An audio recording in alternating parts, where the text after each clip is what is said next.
Good evening and welcome to the September 5th, 2023 Governance and Priorities Committees meeting. I now call the meeting to order. Members of Council, there is an agenda before you. Councillor Hansford with the motion, please.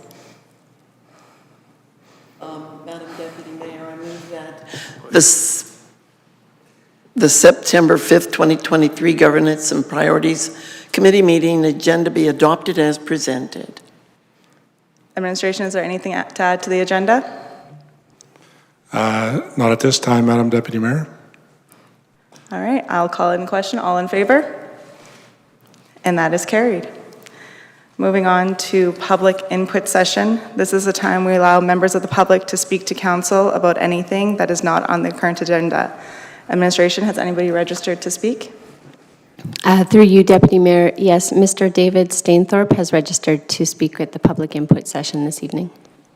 Okay, welcome to Chambers. Please put your name on the sign-in sheet provided. Our procedural bylaw allows you 5 minutes to address council, then council may ask questions for clarity and understanding. You'll have to push the button on the mic. Thank you. Good afternoon. The smoke is really, it's probably affecting everybody, but I just need some clarification. I had my house built in St. Andrews 30 plus years ago, and make a long story short, they put an RV parking pad in from an next door neighbor's house, and I think I was before council 15 years ago about this. It has developed into a problem, which I suspected it would. The person's not even using it for an RV parking pad now. It's just an extra parking spot for his pickup truck, and he's in and out of the yard steady. I got hit with a parking fine for parking in front of my driveway this year. Pretty much it looks like that. I'm sorry I didn't know that this was here. That's my car. So my truck was pretty much parked the same way, but I got a fine for it. But yet the peace officer said that I can't park within 1.5 meters of the property line, which if you look at the property line, my driveway's been there for 35 years. It was put in. It was taken out by the town because there wasn't rebuilt at the time, didn't have a permit to cross the natural gas line that's there. So they removed it and had to get proper permits. But the question I'm looking at is, if I'm not allowed to park there, why is that individual? And there's his entire driveway with just a truck in it. He's cut all the trees down, which that's his own. But that's out my kitchen window now. It's not even on the parking pad or the RV pad. When I talked to the peace officer about it, he said, as far as he's concerned, it's an access point. But when you look at the driveway crossing permit application, it states right in there that you cannot abut a driveway to another driveway. My house was built when there's no other houses there. It was the first house built in St. Andrews. But if you look at page 2 of the development permit application, page 3, pardon me, it states that in there, no driveways will be permitted within 1 meter of any street light, fire hydrant, transformers, or any other utility corridor. That's why my driveway had been cut out, so they could get permission from, then at the time it was ATCO Gas. But all of a sudden, this one was approved. Now when I asked for, like, can you show me the permit? I got a negative answer that they couldn't find it. So I don't know what to do. I mean, I paid the fine. I just don't know what to do. Like now it's at the point where it's in and out of there on a steady basis. It's creating a safety hazard. When he opens his gate, well now he's got his gate open, swings inward. The bylaw department did step up and have him change the gate, but the gate now swings inward, and now he's got got a full front drive around the corner, but that's now his parking spot. So it's just a question, I don't know, I don't know which way to turn. That's why I've been looking to Eric and Justin. It's getting in, I mean, you can't even talk to the gentleman that has the place now. He says it's his property, he can do what he wants with it. But yet, the permit, like I said, my place was put there long before there was ever, it was literally the first house in St. Andrews on the park. And then this was put in right onto the road, like it goes, the pavement or the concrete goes right up to the curb. I don't know which way to turn. That's why I come to you guys. Okay, thank you for that. Council, is there any question or comments? Councilor Hansard? Yes, does the neighbor's extra drive touch his original driveway where the cars go in you'll need to come closer to the microphone if you don't mind. Oh, sorry. So that everybody can hear. Okay, I'm sorry? I want to know if the extra space driveway Yeah. actually touches his original driveway. No. It's a separate, complete path. Totally. Yeah, it's around the other side of the house. And is there a ramp from that driveway, or does the driveway go out and actually touch the curb? It touches the curb. Okay. And you're saying that you thought it was originally an RV Well, that's pad, but what he's it now was. parking a truck there? That's right. It was originally the town council, I think, Ms. Hanser, you were here, I think you were sitting right over there when this happened, when it was approved for him to have it, but the gentleman that had the house before was only going to put in an RV pad, not a driveway. And he had two smaller gates in there. This guy put a monstrous gate in there that literally opened up just about 3.5 feet into the road. Well, bylaw did have him change that, but now he's using it as a regular driveway to park his vehicle on. If I may, Madam Deputy Sorry. Mayor, I believe I know the house that you're Yeah. speaking of. Did the neighbor,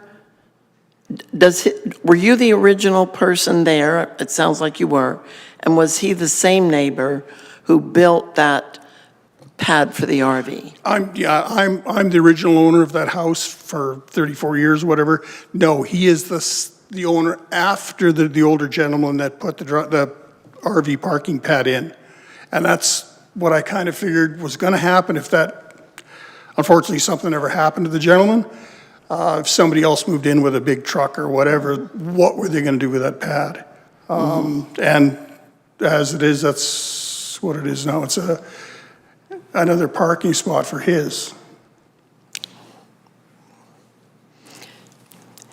It always sounds so easy in the beginning, but until ownership changes. Exactly. Then things change.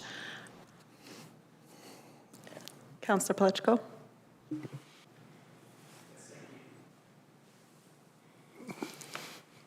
Are we supposed to turn them on, or is somebody else turning them on for us tonight? Through the chair to administration, looking for some clarity on development permits. Maybe not something you can answer right now, but maybe something that we can get to as we move through this process. I'm just wondering if you can clarify for clarity, when a development permit is approved for an RV pad, at any point in time, can that RV pad be changed and used for something else? And is there a process for that? Through your worship to Councilor Palechico, generally speaking, when we will go through, we're just talking permits generally, residents, businesses may bring forth an application to make changes on their properties. They will meet with development officers and sometimes our engineering group to discuss what specifically they're looking to do. That goes through an internal approval process. This particular process was done in 2010, so our processes have evolved since then. But generally speaking, they will evaluate the ask and see if it fits within the current land use bylaw and other regulations that may be of concern. For example, one thing that we'll look at is drainage, the request itself, if it fits within the land use and things of that nature. Over time, once it's approved through that process, generally there's no further follow-up from development. It usually becomes an enforcement matter. There can be from time to time requests to our development permit, to our development officers to review the area and make sure they're still in compliance with the original development permit. However, generally there's no, it's just about enforcement was already approved for that location, so long as it's compliant with what was done. If I could? Of course. Okay, I'm a bit confused by what you just said, so I need real clarity on this. So has the second person who now has the home applied to the town to use this for something other than an RV pad? It seems to me that you've indicated that there is a process for that, but I'm not sure if that process has been followed. And can you be specific if it's approved for an RV parking site? Can it then, at any point in time, without change, be used for anything other than a parking site for an RV? And if I'm correct, our RV sites in our community allow us to park from March to November, if I'm correct. Through your worship to Councillor Pleshko, thank you for the clarification. I would have to go see if there's any sort of specific ask, and I'd have to follow up on that. At this time of this answer, I'm unaware of any specific requests for any sort of variances that you're alluding to. I would have to follow that back up with a follow-up later. Appreciate that and look forward to a follow-up. So one more question, if I could. Is there a process for an individual living next door to apply to the town to seek that request to have clarification of the proper use of that pad? And then is there a process, once we've determined that, for the town to enforce? Through your worship to Councillor Plechko, at any time, residents can make a request to development officers on any sort of approved permit or otherwise within the property, and those can be assessed for compliance with respect to the permit. So at any time, any residents could ask about that and have a development officer review that. Thank you. Just one for the... So, question for you, sir, is have you made any requests to the town in writing for formal verification that that may be actually something that that individual has done to be able to park other vehicles in there rather than an RV site? Or are we still under the assumption that when it was approved that it's just an RV site? Sorry, thank you. There hasn't been anything recently done in writing, but I've sat with bylaw. I've sat with a couple of other administration people, and there's nothing been in, like, we've tried to ask about it and inform that this is what was happening. At one time, there was 3 trailers in the back. They've got it down to, they had 1 in the front, 1 in the back. Now it's down to 1 that's way at the very back of his property, right outside my kitchen window, on the side of my house on the south side, and then his truck sitting there. So in trying to have conversation with the gentleman, he won't even talk. Bylaw has tried speaking with him. Have I applied or done anything with the town? This is the first time. I mean, this is the farthest I have ever got with the town of Stony Plain in trying to get some kind of resolution to this. I mean, it's all I want to be able to do is to pull my vehicle up in the wintertime. If it's an RV parking pad, which is what it was originally for, in the wintertime that I can plug my car in right, because vehicles nowadays don't fit the driveways we have now. Mine sits on the street, it doesn't fit on my driveway. Is to be able to plug it in, the cord would not interfere, it would not be a tripping hazard, it's not a safety hazard, plug my vehicle in right by the corner of my house. Can't do it, because I'm now infringing on his property line, on his driveway that's going out on the street. So that's the only problem. I just want to be able to use a park there. I mean, he brings, at times, there's 4 or 5 cars parked in his backyard. I've got pictures of it. I mean, I don't know what else to do. It's frustrating. I think I've spoke to Eric and to Justin, sorry. I don't know what to do. I'm sorry. We're at loggerheads, we're running into brick walls. I can't get an answer. I mean, what you're saying now is, yeah, you can, but you can't, but yet you look at the building or the permit, and you're not allowed to. I mean, it states right in there that you've got to be at least 3 feet, 1 meter from any power pole or utility corridor. There's a light standard right right on his driveway. So how did that get approved? It's got to go through one of the utility companies for permission or approval to have it done. When REIT built my house, they had to come out and cut my driveway out because they didn't have approval from Atco Gas at the time to run my driveway onto the road until they had permission. Then they had to come in and report my driveway. So how did this all work out? I mean, how did this all of a sudden change in the middle of a stream? You know, like there's,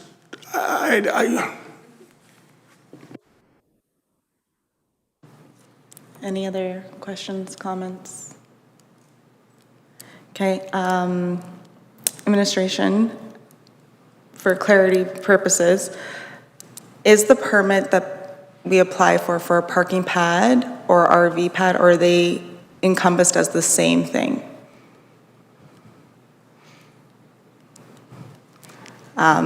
So if somebody were to apply for this RV pad, if it became an extension of their driveway for truck parking, is that all as one, or is an RV pad and a parking pad different?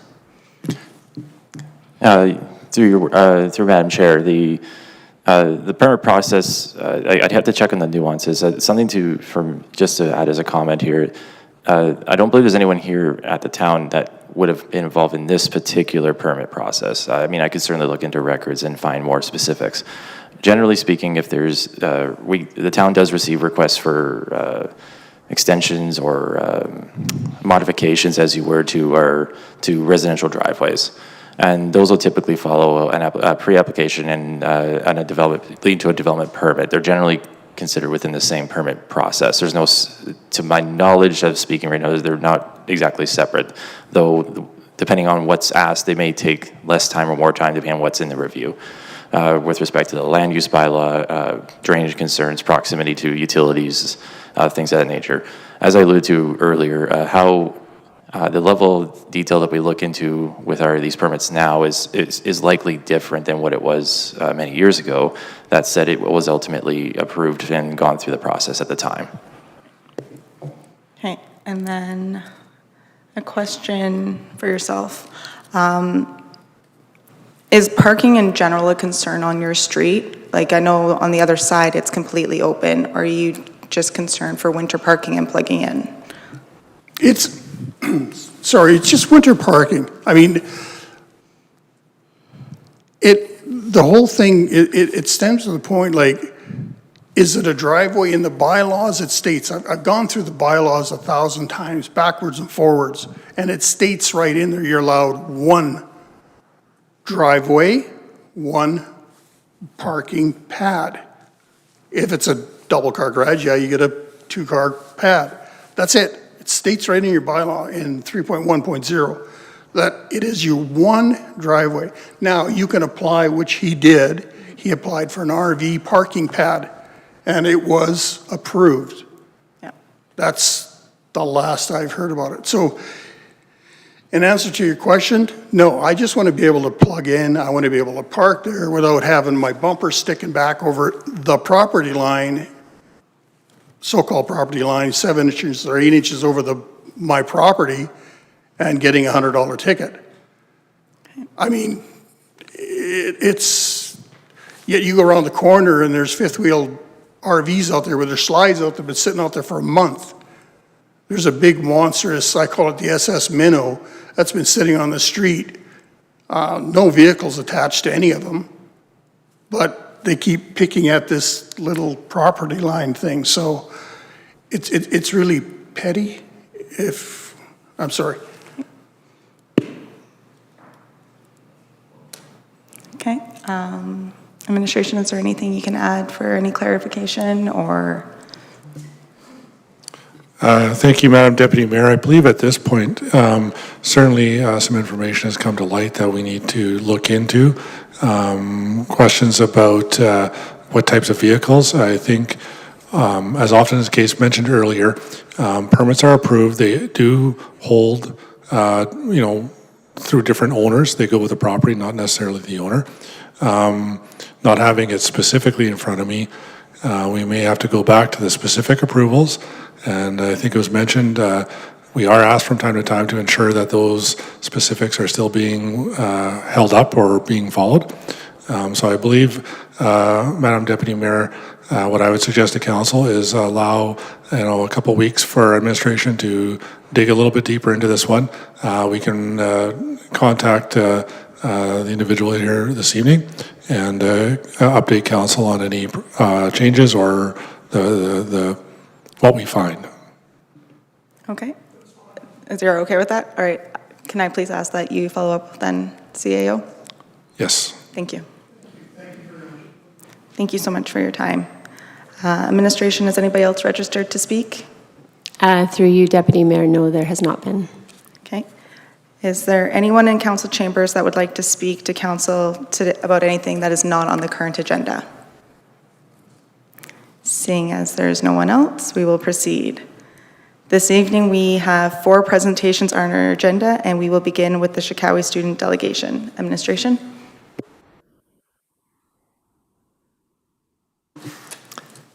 Good evening, Council. Exciting evening this evening. We have 9 students and 2 chaperones that traveled to Japan in July of this year, and this is the first time since 2019 that we've been able to send a student delegation to our sister city in Shikowie in Japan, which is in Hokkaido on the North Island. Typically, when we do send a delegation, the students do come in September and they share their experience, and a quick thank you to council for being able to travel to Japan and provide you a bit of an understanding as to the experience that they had while in Shikowie. And this year we actually did stay a few more days and spend some time in Tokyo too. So that's a bit of a change to the program.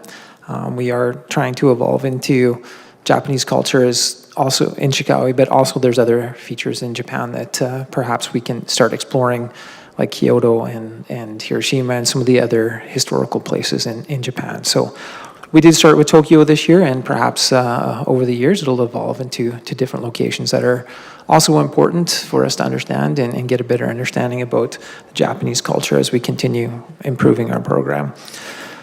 Fortunately, we had Kelly Maluda, who is our one of our coordinators in the recreation area, that did chaperone the students this year, and she's going to come up with the students, and each of them are going to provide a quick summary and thank you to council for the time that they spent in Japan. So I'll turn it over to Kelly. Just to let you know, we're using a portable mic. If that doesn't work, they will sit down at the chairs and they'll proceed with the new mics. So maybe a cue if the sound is not loud enough, and she'll certainly do that transition for you. Awesome. Sounds wonderful.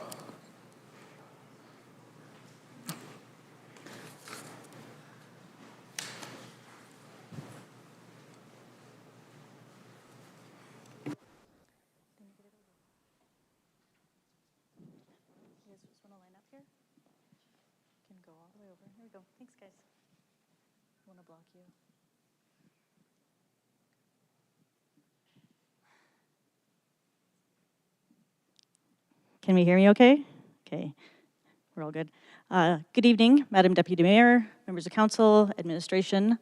I am here on behalf of our student delegation that traveled to Japan in July. We went from July 15th till the 26th and had, I know, a fantastic time, and all of them are excited to speak on behalf of their highlights of the trip that we had. So I'm going to pass it off to Tanner. They're all going to be a little bit shy.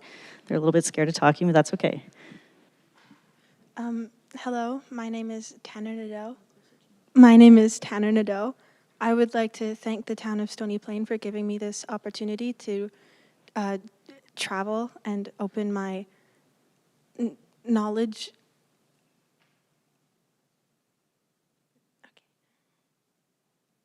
The highlight of my stay in Chicago was the fireworks festival, and I think that being there with my friends and my host family in a new culture and a new country and still feeling like you're at home is something everybody should experience. Hi, I'm Theodora Vlad. I would like to thank the council for allowing us to have this experience in Japan and travel and experience the new culture. And my highlight of the trip was also going to the firework festival because it allowed us to feel like we were part of their culture and how they lived on a day-to-day basis and get to kind of live like their teenage life. But I like that experience. Okay, I like that experience because it was like a shared opportunity, and then we get to like return the favor when they come here. Thank you. Hi, I'm Rio Dubas. I'm very grateful to have been a part of this trip. It was a very exciting experience, and everyone should do it, honestly. But my highlight of going on the trip was being able to spend some time on my host family's 4-generation farm with a grandmother who was actually on the very first delegation going to Stony Plain. Thank you very much for this opportunity. Hi, my name is Jenna Barter. Thank you so much for the opportunity to go to Japan. I learned a lot about their culture and stuff. My favorite part and highlight about it was probably going to see the ocean with my host family. Thank you. Madam Deputy Mayor, councilors, I'd like to give a special thanks for this delegation. I would also like to give a special thanks to Kelly and Brad for being amazing chaperones on this trip. The key moment of my experience in this delegation would have to be going to Obihiro with my host mom while we were dropping my host sister off at hip hop, jazz, etc. And then we would go and spend time at the arcades and whatnot. And I would say that was definitely an amazing time. Thank you. Hello, my name is AJ. Thank you so much for this opportunity. I will never forget my time in Japan. My favorite thing that I did was probably just hanging out with my host family and getting to know them and just being with them, and also the high school. It was very cool to experience what they experience on a day-to-day basis. I will forever be grateful for this opportunity. Thank you so much. Hello, my name is Rasheen Fleming, and I am very grateful that I was able to participate in this exchange. The 12 days that I spent in Japan were easily some of the best in my entire life. Everyone there was so welcoming and very hospitable and made us all feel very welcome, and any worries that I had before going were immediately gone. One of the highlights for me was also the firework festival, where I was able to wear a traditional Japanese yukata.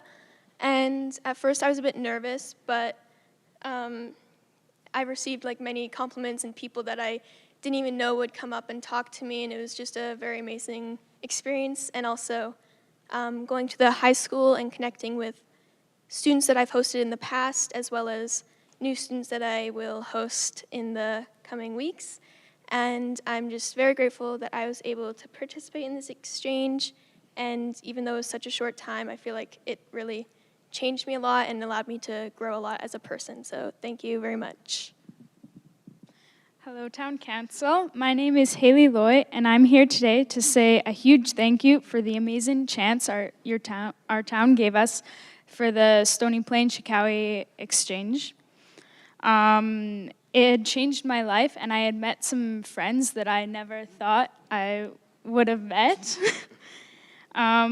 Although it was very hard to choose, one of my favorite moments during my stay was getting dressed in this yukata and going to the fireworks festival. My host sister and I both got dressed up, and so did many of the other delegates. And the firework display was amazing, unlike anything I've seen in Canada before. But it wasn't just the fireworks, it was the people I spent the night with and the memories we created that I will cherish forever. Oh my God.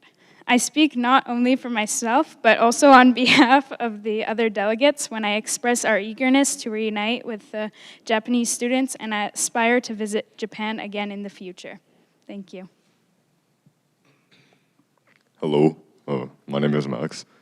I'd like to thank you guys for allowing me to participate in this exchange. It was a very rewarding experience that, like the others said, changed my life. It was very special. One moment that stood out to me when I was there was the farewell to our delegation. Just seeing everyone teary-eyed and kind of sad that we were leaving really goes to show all the good memories we made with our host families. And yeah, it was a very special moment. I feel like part of the family, part of my host family. Thank you. Hi, I'm Brad Maluda. This is my second time chaperoning. And we learn new things every time. Again, grateful for the experience. But I wanted to touch on how unique it is. And if you go ask anywhere else in Alberta or BC or anything, because everybody's sister-citied with somebody. But ours is wildly successful and popular, and it just keeps going, whereas everyone else's kind of seems to have fizzled out. Speaking with some of our counterparts in Japan, and nobody's entirely sure why that is. But as Max touched on, if you see the range of emotion and like the amount that it's actually affecting the students on both sides, and you know, not just the tears, nobody really likes that, but it shows like if every single person is tearing up a little bit, it's like, well, this was a pretty meaningful experience. So I'm great to have gone. Looking forward to going again if it ever does happen, and a great group. They were all very engaged and enjoying everything. So yeah, can't wait to go again and very grateful for the opportunity. Thank you. That sounds wonderful. I wanted to say thank you for being such great representatives for our community. And if possible, we'd like to take a picture with all of you guys. Oh, yeah, if you guys have questions, please. Fine. Yes, Council, do you have any questions for clarity? Councillor Laurie? Thank you, Madam Deputy Mayor, and thank you to the delegation for coming this evening.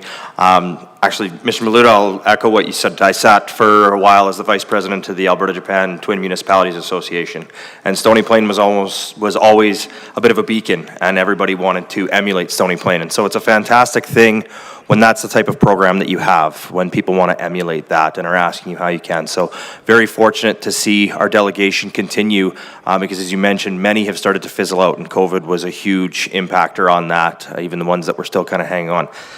I've had a bit of a habit, so when the delegations come back, I ask a question, and feel free, anybody can answer. I'm not going to ask each and every one of you to, but I'd like to hear from you. What's one thing that you learned or experienced in Shikowie that you would like to bring back and see happen in Stony Plain?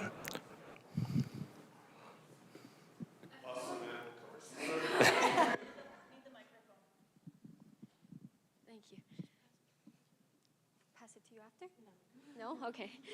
I feel like the different foods and whatnot, like the different food traditions that were definitely like very unique to experience. So when they come here to Canada, and especially to Stony Plain, sure enough, I want to make them or have them try maple syrup, because that's not popular in Japan. Because we already tried their kinds of foods, I'd like to do vice versa and have them try our Canadian food, and I feel like that would be a key moment for when they come here. I hope that answers your question.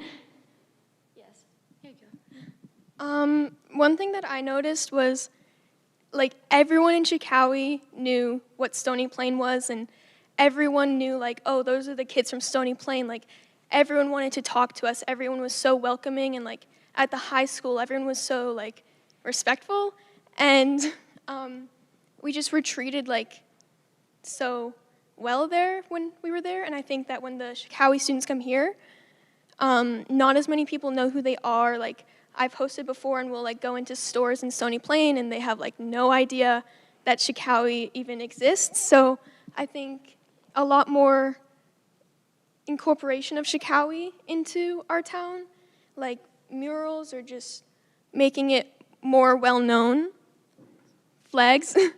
But just, it was a very different environment there that I wish that it was the same here as well.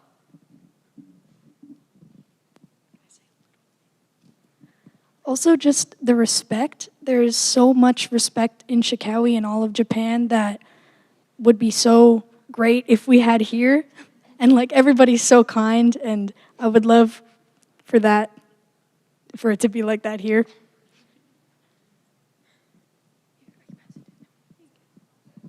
Yeah, adding on to the same thing, I would just like to hope that everyone would emulate the same kindness as they showed us, because it's great to go to another country and have everybody know who you are and love to like care about you and just your program in general. It's good to be like recognized in like a different town that's not your own.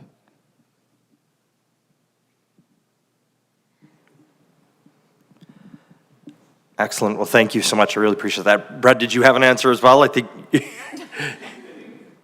we could work on our manhole covers. they have very decorative ones. I've seen some pictures. Excellent. Well, thank you very much. I really appreciate that feedback. That feedback helps as we continue forward. And I liked the comments, especially about, again, spreading that knowledge about Chicowie and about being a twin municipality. It is something special, and it is something that we hold a high value in. So I look forward to speaking more with council on how we can increase that so that more people in town are aware of it. Thank you. Councillor Anderson? Perfect. Thank you, Madam Chair. I wish you could experience what we experienced over the last about 10 minutes. And many of you won't know this, but I'm a school teacher as well. And I see some of the fear and anxiety as you came up. But as soon as you started talking about your experience, there was a confidence that came into your voice and into the demeanor with yourself standing here.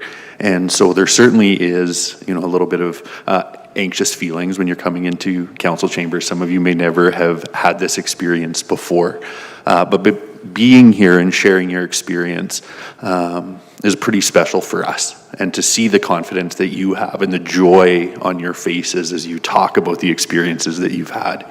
I think throughout, as the microphone was passed, there were so many heads nodding, going, yeah, I felt that too.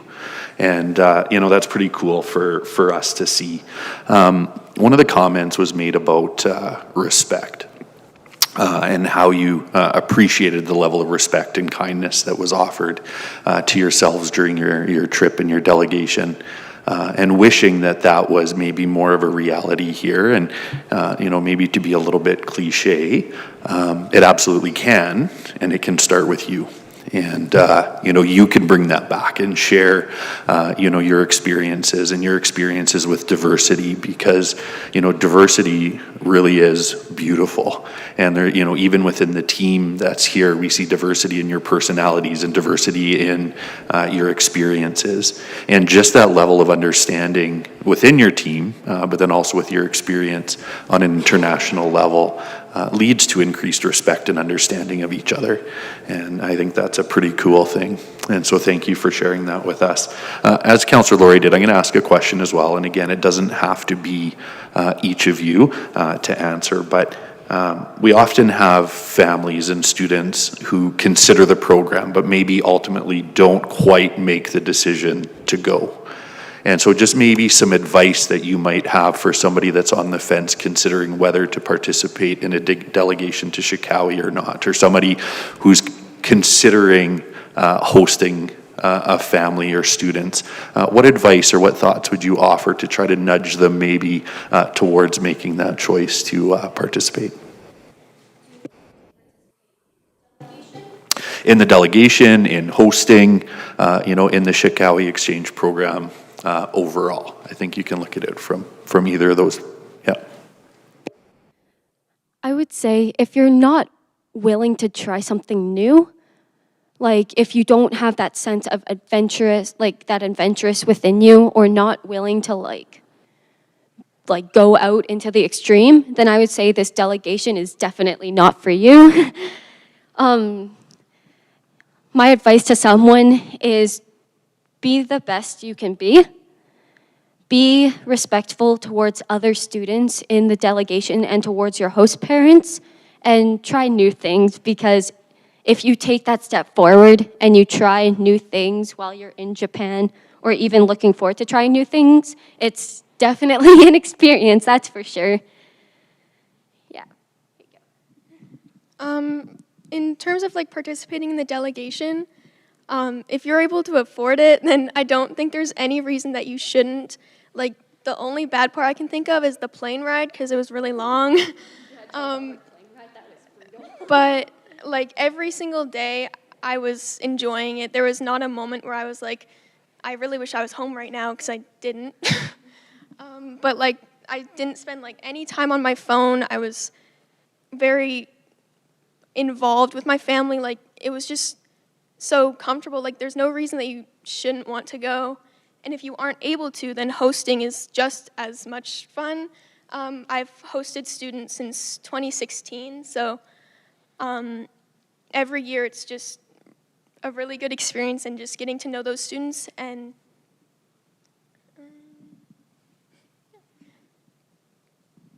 that's all. I've been an exchange student myself. I was in Belgium for 10 months before we left. I had a week at home, and then I left for Japan. So I know a lot about being an exchange student. And if you're on the fence about whether to go or not, especially with the town of Stony Plain, it's 2 weeks. You're not stuck there for 10 months. And in Japan, I found that the host families, they want to host, so they are very welcoming to you.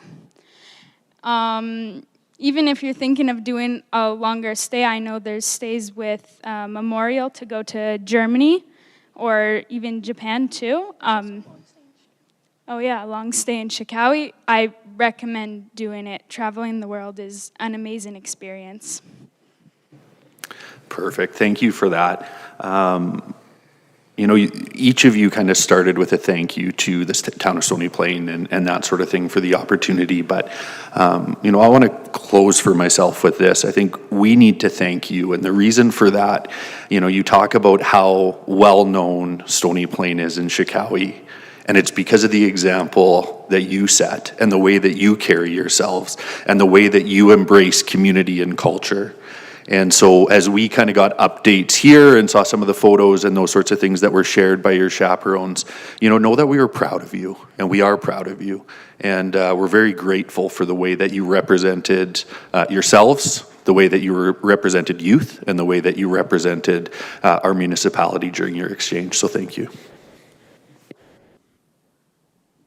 Councillor Hansard? I went to Japan with a 15-member student delegation, and I think we had 4 other adults. It was an experience of a lifetime. I was amazed, very excited to go, already respecting very much our twin sister relationship and the program. But when I got there, I was overwhelmed with how much more they value us. It's almost like you can't compare it. I'd like to know, did you play park golf? And would you like to see a park golf course in Stony Plain? I see your mouth drop open. Did you know that one year the Japanese gave us a park golf set of equipment? And it's been waiting for some champions to come forward and push with Councillor Hansard for a park golf course. Small, but don't you think that would be interesting? And I think the Japanese visitors would like it when they came. Don't you? Thank you very much for being such good ambassadors for the town of Stony Plain, for your schools, for your families. And thank you to our chaperones, because it's their enthusiasm that carries you through the very hot temperatures, a little opportunity to get maybe tired and short, but thank you very much to all of you. We're very proud of you. Okay. Can I just ask, what is park golf? So I know Councillor Laurie and I both Googled it at the same time trying to figure it out, but maybe just really quickly, what is park golf or your experience with park golf?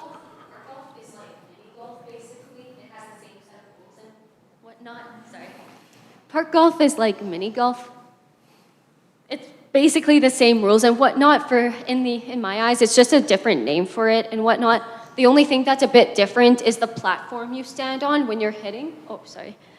The only difference in my eyes is you have a small platform you stand on while you hit it at the beginning, and then you also get like a different set of a golf hitter, whatever you call it. I'm not a golf person, so I'm not sure what it's called. But in the end, it's mostly like mini golf. Crossed with croquet. Yeah. Giant balls. Yeah, it's like a mix of mini golf and golf. So like, yeah, like the balls are a bit bigger, so like golf balls, but that's how I would say it. I don't know how you guys would say it. Well, it's in the field like normal golf, and it has like course sizes that are like not as big as golf courses, but not small like mini golf courses. So it's like croquet and golf together, and it's like outside. Croquet and golf.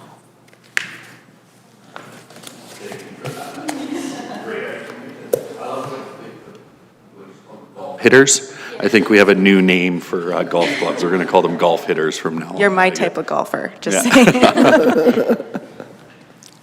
All right. Well, now that I see that there's no more question or comments, we would like to take a picture if that's possible with you guys. Thank you.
Again, thank you so much for representing our town. Next on the agenda, we have a virtual presentation from CIBC Wood Gundy. Good evening, Madam Deputy Mayor and Council. This evening, we have James Hobson and Sheree Sherrill, Certified Financial Advisors from CIBC Wood Gundy, joining us virtually. The pair of advisors manage the town's investment portfolio and will be presenting an update on investment performance and economic climate. Okay, well, good evening, Madam Deputy Mayor and Council. Thank you very much for having us here today. That was a great introduction, and for those of you who don't know much about our team, we manage money for just over 80 municipalities. The vast majority are here in Alberta. So we thought it would be a good idea to present you with an economic update, kind of walk through what's happened, where we are now, and kind of what to expect going forward. And we hope that this information is useful in your decision making over the coming year. So I'm going to start out just with explaining where we've been and how did we end up where we are now. So looking back, central bankers around the world, not just in Canada, the US, but globally, had sort of a whoopsie moment after COVID. They'd held interest rates so low for so long. There was so much monetary fiscal stimulus doled out during that period that they had to suddenly react to this changing situation. So this is just a graphical illustration. It shows you that more than 40 central banks have increased interest rates by at least 0.75% at once since the start of 2022. So to put it in context, a typical interest rate hike would be 0.25%. That just shows you the aggressive nature of what we've seen out there. Central banks around the world hiking interest rates by 75 basis points at a time. So no surprise on the next slide. Interest rates in 2022 and 2023, so the last year and a half, has seen the yields on bonds and debt increase at the fastest rate on records dating back to 1962. So truly unprecedented. We've never seen this before. And to put it in context, just a year and a half ago, when we're talking about the town's investment portfolio with Wood Gundy, we were struggling to get 2.5% on fully guaranteed investments. Now we can get between 6 and 8% on fully guaranteed MGA compliant bonds. So huge change in the interest rate market. Now, how is it relevant to the town of Stony Plain? That bottom line investment revenue number should increase quite materially over the coming years. It's going to take a bit of time as we reinvest these cash flows and maturities at higher interest rates. But the bottom line here is that anytime we get maturities or notes get called, now we were reinvesting at 6% instead of 2%. So that's a triple of your rate of return. So keep an eye out for that. It's going to take a bit of time, but the portfolio is structured in a way where we can take advantage of this shift in yields. Now, no surprise to anybody, why did central banks around the world increase interest rates so rapidly? Well, it was to fight inflation that wouldn't go away. If we rewind back to the middle of 2021, sort of the buzzword that was being thrown around was transitory, that this inflation was caused by a shock to the system that was COVID. We had massive supply chain issues and a weakening of global demand, which created what the central bankers and economists at the time thought would be just a transitory temporary spike in prices. Now, as we all know, fast forward to now, we saw inflation peak just north of 8% here in Canada and the US. So certainly not transitory, and that's why we've seen that sort of terminal interest rate continue to move higher, with the Bank of Canada hiking rates from 0.25, so basically zero, all the way up to 5% today. So here's the good news, is looking ahead. Households are starting to feel the impact of these rate hikes. For anyone coming out of the COVID pandemic, lots of households, Canadians had saved extra cash. We couldn't travel, we couldn't eat out.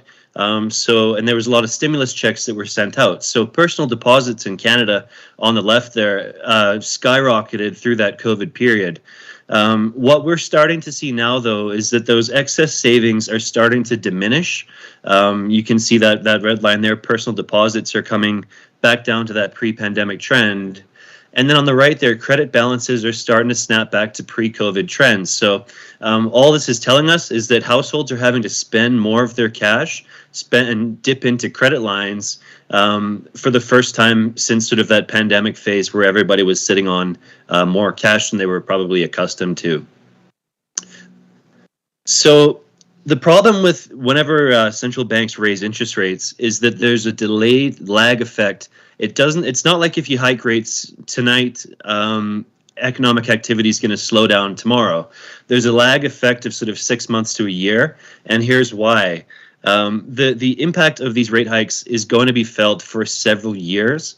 This here just shows you the percentage of mortgages in Canada that are subject to payment increases over the coming years. And you can see by the end of 2023, about half of all mortgages, whether it was fixed rate or variable, those payments have started to feel the impact of the higher interest rates.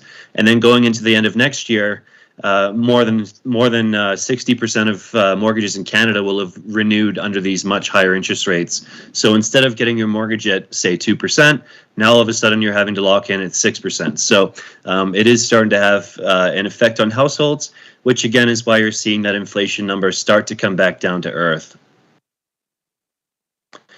Now, I just mentioned that there's a lag effect with monetary policy. Now, people often kind of compare this period of inflation to back in 1987 to 1990, where we saw the central banks increase interest rates by more than 6% during that period. And that obviously sounds worse than what's happened in the last year and a half. But if we adjust that to reflect the higher debt levels that Canadians have, the current cumulative hike in policy rates is actually worse than what was seen back in 1987 to 1990. On the right there, it shows you the negative impact for every 1% increase in the effective interest rate on consumer spending. That trend has been rising for the last several decades. And all this graph really shows you here is that if you increase interest rates by 1%, you're going to take a 2% hit out of consumer spending. Now, we've raised interest rates almost 5%, so that in theory, back of the napkin math, that's a 10% hit to consumer spending. Why do we care about consumer spending? Well, it's about 70% of the economy. So these rate hikes are having the desired effect, but it is tipping us basically as close to a recession as possible without actually pushing us into a recession. Now, the good news on inflation, it's a double-edged sword, right? And we get asked this question by councils all the time when they're looking at setting their tax rates. The question often comes up, well, inflation is coming down. This shows you the red line there. That's Canadian inflation coming back down to sort of the low 3% numbers. Chart will give you the forecast on where we see it going forward. But inflation's come back down materially, not like those 8% rates we were seeing middle of last year. The problem with inflation is that it's a rate of change. Just because inflation's coming down doesn't mean prices are coming down. They're just increasing at a slower pace. So the bill's already been incurred. I'm sure you've noticed this with all your capital projects. Things are coming in materially higher than expected, and it's starting to have an impact on municipal tax rates across Alberta and across Canada. Now, the previous graph showed that the Canadian inflation was falling faster than the U.S. inflation. Now, why is that? Quite simply, the U.S. economy was materially more overheated than the Canadian economy. There was much more aggressive fiscal stimulus during COVID. And you can see here, this just shows you the change in contribution to GDP during that COVID period. The gray being the U.S., the red being Canada. And you can just see that there was a material spike in things like goods spending, services spending, business investment. So the U.S. has further to go on the inflation fight, which is why you're seeing them raise interest rates even higher than we're seeing here in Canada. Now, this impacts the residents of Stony Plain as well as across Canada. We're seeing household affordability at its worst level since 1985. So this shows you sort of the average you'd need to get a 30-year mortgage with a 20% down payment. And it spiked basically up to levels we haven't seen in 40 years. So it is having a material impact on sort of young people going out and trying to find houses. And it's sort of exacerbated by the fact here in Alberta, we're seeing record population inflows, which you should start to see in Stony Plain as well. People from BC and Ontario, very expensive housing markets like Vancouver, Toronto. You can sell your house there and unlock a lot of equity, move to Alberta and buy a much cheaper home that's probably the same, if not better. So that is, I'll turn it over to Chart now and he'll walk you through sort of what those impacts are and why that's going to impact our GDP. Perfect. Thanks, James. So obviously, central bankers trying to tackle inflation from COVID was the biggest issue we saw for the last couple of years there. Now, the biggest question going forward is, where do we see interest rates going? Obviously, you can't keep interest rates this high for an indefinite period of time because it's going to cause that economic pain for far too long. So the question becomes is, yes, there's going to be rate cuts next year, but where do we see them going?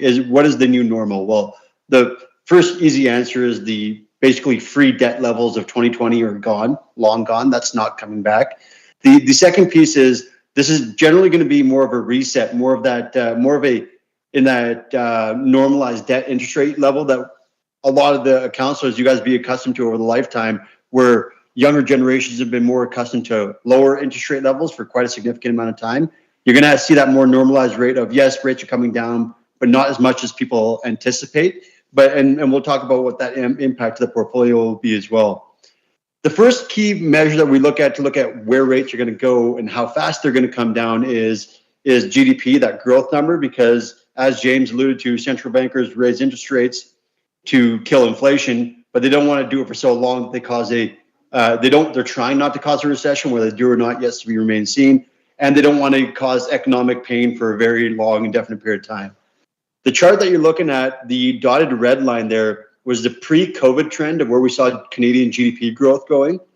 And then in January 2022 is the light gray line, where it kind of moved lockstep until about basically right into about November 2022. And then we had April update. The January-April update, that's the monetary policy report from the feds. Basically, where are they targeting growth going forward? So the factor that you want to take away from this chart here is that the growth target that the central bankers are looking at going forward is materially lower than pre-COVID. So they're not trying to get to pre-COVID levels anymore. They're looking for lower and not as aggressive growth rates as we have in the past. So first and foremost, rates are going to come down, but not as much, because central bankers aren't targeting high levels of growth stimulus as high levels as we've seen in the past. The other factor that we want to look at is, where do we see, based on inflation trend numbers, growth forecasts, employment, housing, all the things that James touched on, where do we see that rate kind of going to? So James kind of touched on it, 0.25 all the way up to 5% is what we saw that interest rate go to. A lot of data on this chart. I'll anchor you to two lines. The first is that overnight target rate sitting at about 5%. The market is still anticipating another quarter point hike from Bank of Canada, and then staying there. So basically, they're going to hike another quarter point and stay there. Whether that remains to be true is yet to be seen. Me and James are long done trying to predict when central bankers are going to stop hiking interest rates. The key factor here is we are near the peak, if not at the peak, from a central banker's perspective, because we can see that the data is pointing to what the central bankers are starting to do. Inflation is coming down. The latest GDP numbers are coming down. And the biggest and stickiest piece that we've seen is that labor force growth numbers have finally started to turn a little bit. The other key factor here is that 10-year government bond number sitting at about 3.46. That one is basically the trend is for right now that's kind of our benchmark for bond yields for the municipal portfolio. We would get essentially a spread on top of that percentage that James kind of alluded to, around that 6% number. We can see that it's moving from essentially 3.5% all the way down to 2.75, and the central bankers cutting interest rates next year all the way down to 3.5% by the end of next year. So when they do start cutting rates, it's going to come fast, but the baseline of where they're going to be on the lower end is not near that 0.25 or even sub 2. We see them cutting interest rates aggressively, but sticking around that 3.5%. So yes, rates are going to come down, not as much as people anticipate. We need to start educating a lot more of the, it's my and James' pet peeve. The news does not educate people to let them know, yes, rates are coming down, but not as much as you think they are. This is a very important number because it shows us, as James mentioned, that our expected rate of return on the portfolio is materially higher, and it's going to remain materially higher because, again, in 2020, anybody that can get 2.5% on anything was patting themselves on the back. Well, you can see our baseline of just even Bank of Canada's overnight rate is 3.5. So that expected rate of return is not just going to go higher, it's going to go materially higher as time kind of presses on through the portfolio and all this data starts to kind of shake out into the world as well. From a provincial forecast perspective, Alberta I'm an eternal optimist, so even though the numbers are small, I will try and paint this into the most positive light as I possibly can in a rate hike cycle. Alberta's leading our peers in terms of real GDP growth. Obviously, while Canada's sitting at about 1.5% forecast for this year, Alberta around 2.6%. Next year, growth falling off to about 0.8%. Alberta, 1.7%. Obviously, to no surprise, we're a very commodity-driven province. That's where a lot of our growth forecast is going to come from. Unemployment, we're kind of sitting right in the middle of the pack there, right in the kind of line. The housing start numbers are a little bit higher. That would be kind of to that trend that James was kind of touching based on. We need to offset a lot of that demand that's coming into the province, whether it's through net migration or immigration. And then inflation, just again, right in line with where the country is going to be, around that 3.1% and then 2.3% into next year, right? We're in line with that Bank of Canada's target rate. That inflation number is very important because Bank of Canada is targeting a 2% inflation number. So to get to that forecast is very important. And we do anticipate that they're going to get to that forecast by the end of the next year, because as James has touched on, we cannot keep rates this high. You're starting to feel that pain of higher rates and inflation. Well, we've heard it for generations. Back in the day, this cost X. Well, we're seeing it on such a short and fast, in such a fast move in a short period of time. Everybody's feeling that pinch on their day-to-day lives. So that's where you can kind of see where these longer, higher rates are not going to sit there for that quite long amount of time. Alberta is going to lead all of our provinces because of commodities. So just a little bit of an update on the commodities. Right now, crude oil are a very good indicator for what's happening in the province. It's sitting kind of in a range between that $70 and $85 mark. It spiked a little bit above that today. We're very comfortable with that sitting in that range.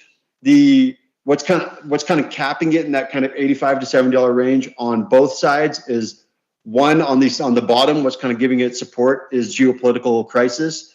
You sanction a geopolitical area that is Russia. There's only so many limited areas you can get physical resources from. Canada should fare better than all of our other peers for that perspective. On the flip side, interest rates are super high to kill growth. So you can't have you can't have too much of a bullish or positive outlook on the price of oil when we're trying to kill growth and kill inflation. So kind of sitting in that very comfortable range. The one difference between this essentially price rally versus all the other ones that in the boom bust cycles that we've used to in the past is we haven't seen capital expenditure programs like we did in the past. Oil and gas companies are very reluctant to start new capital expenditure programs. They don't want to essentially commit those dollars yet. They just spent the better part of just over a decade trying to get very, very, very efficient balance sheets. So that's what they're trying to rely on right now. They're just trying to maximize profitability. So yes, oil is doing good, but from an overall province perspective, it's going to do good for our province. The provincial budget, I'm trying to remember the statistic correctly, to give you guys context of why this is important for you guys, is provincial budgets as well as every dollar swing in WTI is a $600 million impact to government revenues. So that's why in the forecast, you can see them using numbers like $70 oil and then $75 oil. They're trying to underestimate it on the other to the upside because that swing in revenue is very material for them. So for every dollar move, it's a $600 million update for provincial revenue forecast. So overall, it's still going to shed a positive light because in the budget, they have $70 to $75 in there. We're sitting well above that. So still sitting well above where the budget was for Alberta. A little bit update on the labor sector. The public sector employment growth has vastly outpaced the private sector post-pandemic. And that's what is one of the trends that helped tighten our Canadian labor market. It's not the only trend, but you kind of see that disconnect that happened in kind of pre-COVID to post-COVID in terms of stability to the labor market in public versus private. The public sector vastly outperforming private sector in the first time in a very long time. The other thing that the labor force growth has done, and James touched on this, specifically here in Alberta, is our housing market has done very, very well.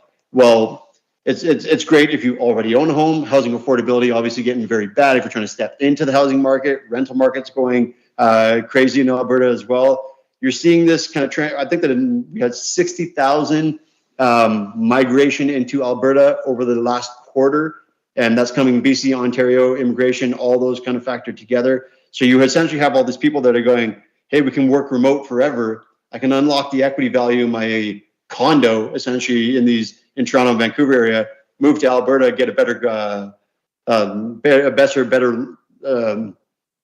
lifestyle, essentially. And that's what we're seeing here in Alberta. So that's kind of one of the trends that's kind of come in. The one question I have been asked by councillors in the past, and unfortunately, I don't have the answer, is where's that economic benefit truly going if you're working in a different province and living here? The answer is it's yet to be seen. We don't know yet. Yes, you are working somewhere else, working for another company. However, you are still spending your dollars in the province, so that should have somewhat of an offset there. But overall, Alberta outpacing our peers in terms of our housing market. And the other piece is housing starts, right? We don't have the housing starts yet. The key word here is yet, to offset that demand. The amount of households in Canada going up materially, the amount of housing starts going down. So we do see, and we do anticipate that housing start number to slowly grow up, and that's why that wasn't a forecast by province. However, it's still, from a supply-demand perspective, out of not in balance. So from a price perspective, we don't see housing prices coming down materially because there's such a large demand for housing right now. Now, with that, I'll summarize it because I want to make sure I leave a lot of time for guys for questions. In summary, Alberta's economy can do a lot better than our peers. We have a better chance of, like we call it, defying the gravitational pull of higher interest rates than any other areas in the country, just the way we're set up. We always kind of have an inverse economy from all of our peers. The characteristics of the post-world pandemic mean we're going to be, there's going to be a longer lag between rate hikes and the slowdown, Whereas as that slide that James had, where we saw that it's going to take basically to 2026 to feel the full impact for those interest rate hikes. There's that very long lag that's going to dampen the impact of a recession. It's not going to completely circumvent it. You hear words like the central bankers trying to have a soft landing. A soft landing means slowing the economy just enough to curb inflation without causing a recession. Do I believe that's going to happen? No. Do I think we're already suffering from recessions? Yes. That data, again, is a lag. We won't know it till it's already there. The recession, the way the recessions work is, the reality is, if you're talking about it, it's already kind of too late. It's already kind of there. So a little bit I think they're being a little bit more optimistic on the central banker side, in my personal opinion. Immigration is supporting our labor supply. Migration is supporting our labor supply in here in Alberta, which is helping ease our inflation, which is a good thing, but it's also boosting demand for housing. So a natural offset, so you can't have one without the other. And then interest rates to come in early 2024. Central bankers sitting at 5 right now, maybe going to 5.25, and then cutting all the way to 3.5 by the end of next year. And then how far and how quickly rate cuts are going to happen. Like we said, once they see that inflation number come down, it's going to very much depend on supply chain constraints. Supply chain constraints are parts of the inflation equation that central bankers cannot control. They can control the demand side, cannot control the supply side. So they're basically stuck waiting for supply chain issues to kind of fix themselves. So that's why we see when those rate cuts do happen, it's going to be in the latter half of next year, not in the starting of next year in any way, shape, or form. With that, quite a lot of data for you guys in a very short amount of time, but I want to make sure I leave time for questions as well. Thank you for that. Council, do you guys have any questions for clarity or understanding?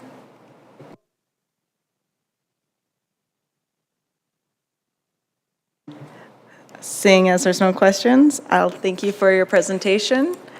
And before we move on to our third presentation, I think we should take a 10-minute recess. Oh, Pat, did you have a question? Councilor Hanson, did you have a question? Sort of. No, Button. Great. I'm very glad to hear that the interest rates are likely to come down next year, not soon enough and not enough, in my opinion.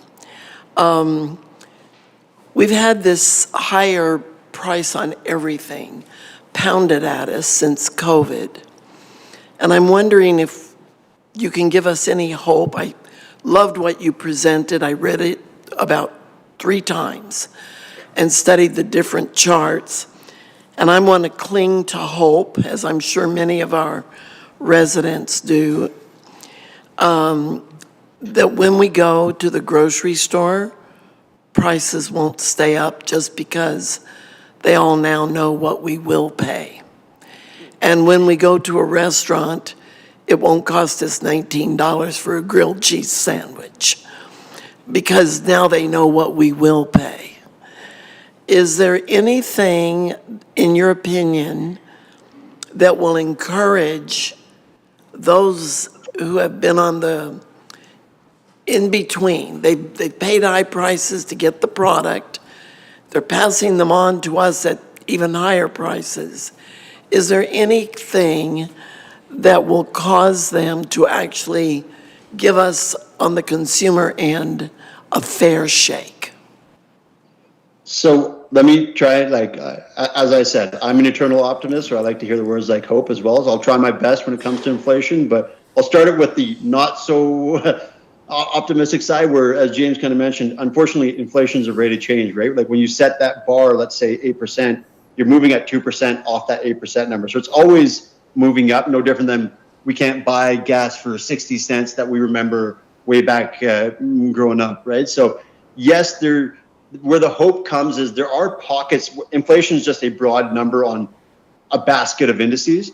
There are pockets right now that are showing deflationary pressures, which is where you see those prices come down. Where you see them, it's random at this point, right? So you are seeing that. Where I personally think that there's going to be the most hope is on the service sector, when we're getting, like from a capital projects perspective, when we're getting very high labor quoting numbers in the service sector, wage numbers. That's where I see the inflationary numbers personally giving people some hope. Unfortunately, from the grocery side, it's hard for me to predict where that's going to be. James, if you want to add to that as well. No, I think that covers it, Chart.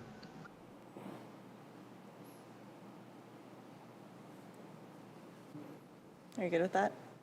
I'm going to accept what you said. Is there any more questions or comments? No? Okay, so I'll once again say thank you for your presentation and your time this evening. And I think we'll take our 10-minute recess before our next presentation.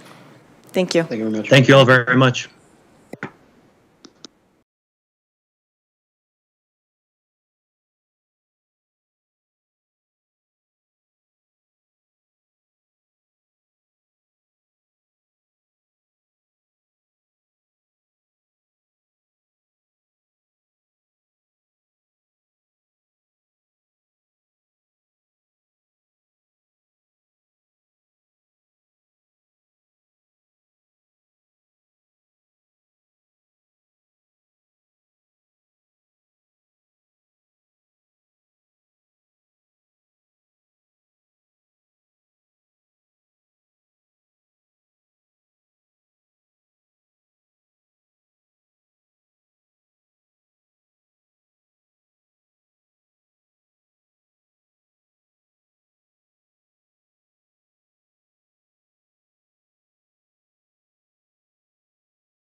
And welcome back. Moving on, we have our next presentation from CN Rail. Administration, please proceed.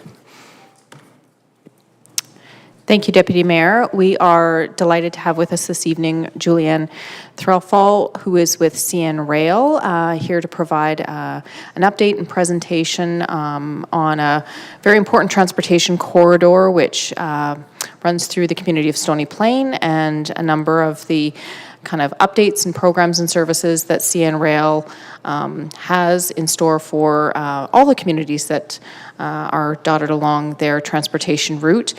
So I'd be happy to invite her to join us this evening and share an update on behalf of CN Rail. Thank you.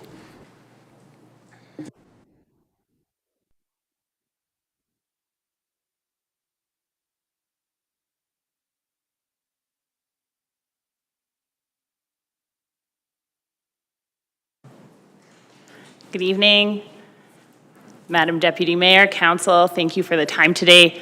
My name is Julianne Threlfall, and I am the Public and Government Affairs Manager for Alberta and Northwest Territories. I'm a third-generation railroader, and I've been railroading for 15 years. Just a bit of context of who you're talking to behind the mic here. Now let me see if I can do tech and talk. Hey. So first, as it is customary at CN, I'd like to start with a quick safety moment. And the reason I'm doing this explicitly here this session is September is always important for railway industry. Railway Safety Week is September 18th to the 24th. And we do safety moments like this in every meeting, throughout the day, for all of our employees at CN. We're 23,000 strong, and we have several of these meetings throughout the day. So a quick one for us here today in honor of Rail Safety Week coming up. Railway signs, lights, bells, and gates are there to keep us safe. Before crossing, look both ways, listen for trains. Here in Stony Plain specifically, I think about intersections near railway crossings, and let's make sure you have enough room to proceed over that crossing if you're going to see a red light ahead of you. Trains don't always run on a schedule, so we need to expect a train at any time and make sure that we're obeying all that signage. So I'm going to start with just a bit of an overview here about what's going on in Alberta, and then narrow that right down to what's happening here in the town of Stony Plain. But for context, CN, we operate throughout this beautiful province. We are almost 3,200 railroaders strong here in Alberta. 2,500 route miles. You see us entering all the way up to Hay River, although right now operations are paused in that area, and we think about those folks and their recovery efforts. We've invested in Alberta 2022 numbers, $201 million in capital investments and $863 million in local spending here in the province of Alberta. $1.9 million in community partnerships and $65 million in taxes paid. The top three commodities coming out of Alberta remain intermodal, so this is all of our goods that go to the stores, our container cars, coal, and petroleum and plastic products. So this just gives a bit of an overview. I also included in this slide, if you want to know more about the supply chain and how we get the markets homegrown right here in Alberta out to the ports and to those international markets, we've got a podcast. We joined the podcast world recently. Not a long one, 5.5 minutes, but there is a link for a podcast here all about our supply chain network and how it's enabled here in Alberta and how we get those exports out to the ports. So Stony Plain. The Edson subdivision is the piece of track that, as we call it, it's that Edson subdivision. We name all of our tracks so we know where we are. And it's double tracked all the way through your community. We have, on average, about 36 trains per day that we're seeing in the community. That hasn't really grown since any of the recent work between 2018 and 2020. What that exercise was really about was fluidity in that network, allowing for trains to pass each other, those slow, heavy trains to be moving and still allow for that via that comes through here, especially in the summer, as well as all of the other freight that we need to get through. The Edson subdivision is continuing to be twinned, and you'll see some of that further east and west. There's a large focus east of Edmonton this year, as well as in Yellowhead County over the next several years, and we talk more about that investment. CN employees, I mentioned just over 3,000 in Alberta, just over 2,000 are situated between the greater Edmonton area, which includes calling the town of Stony Plain home. We have 11 full-time employees that work out of the town of Stony Plain currently in our town office here. And operationally, I mentioned that 36 trains per day, but you may have seen some blips in that this year. Notably, wildfires certainly changed our operations this year. There was a lot of effort, and hats off and thank you to all of our first responders and our firefighters. We worked very closely with those folks to maintain a supply chain as best we could through that time as well.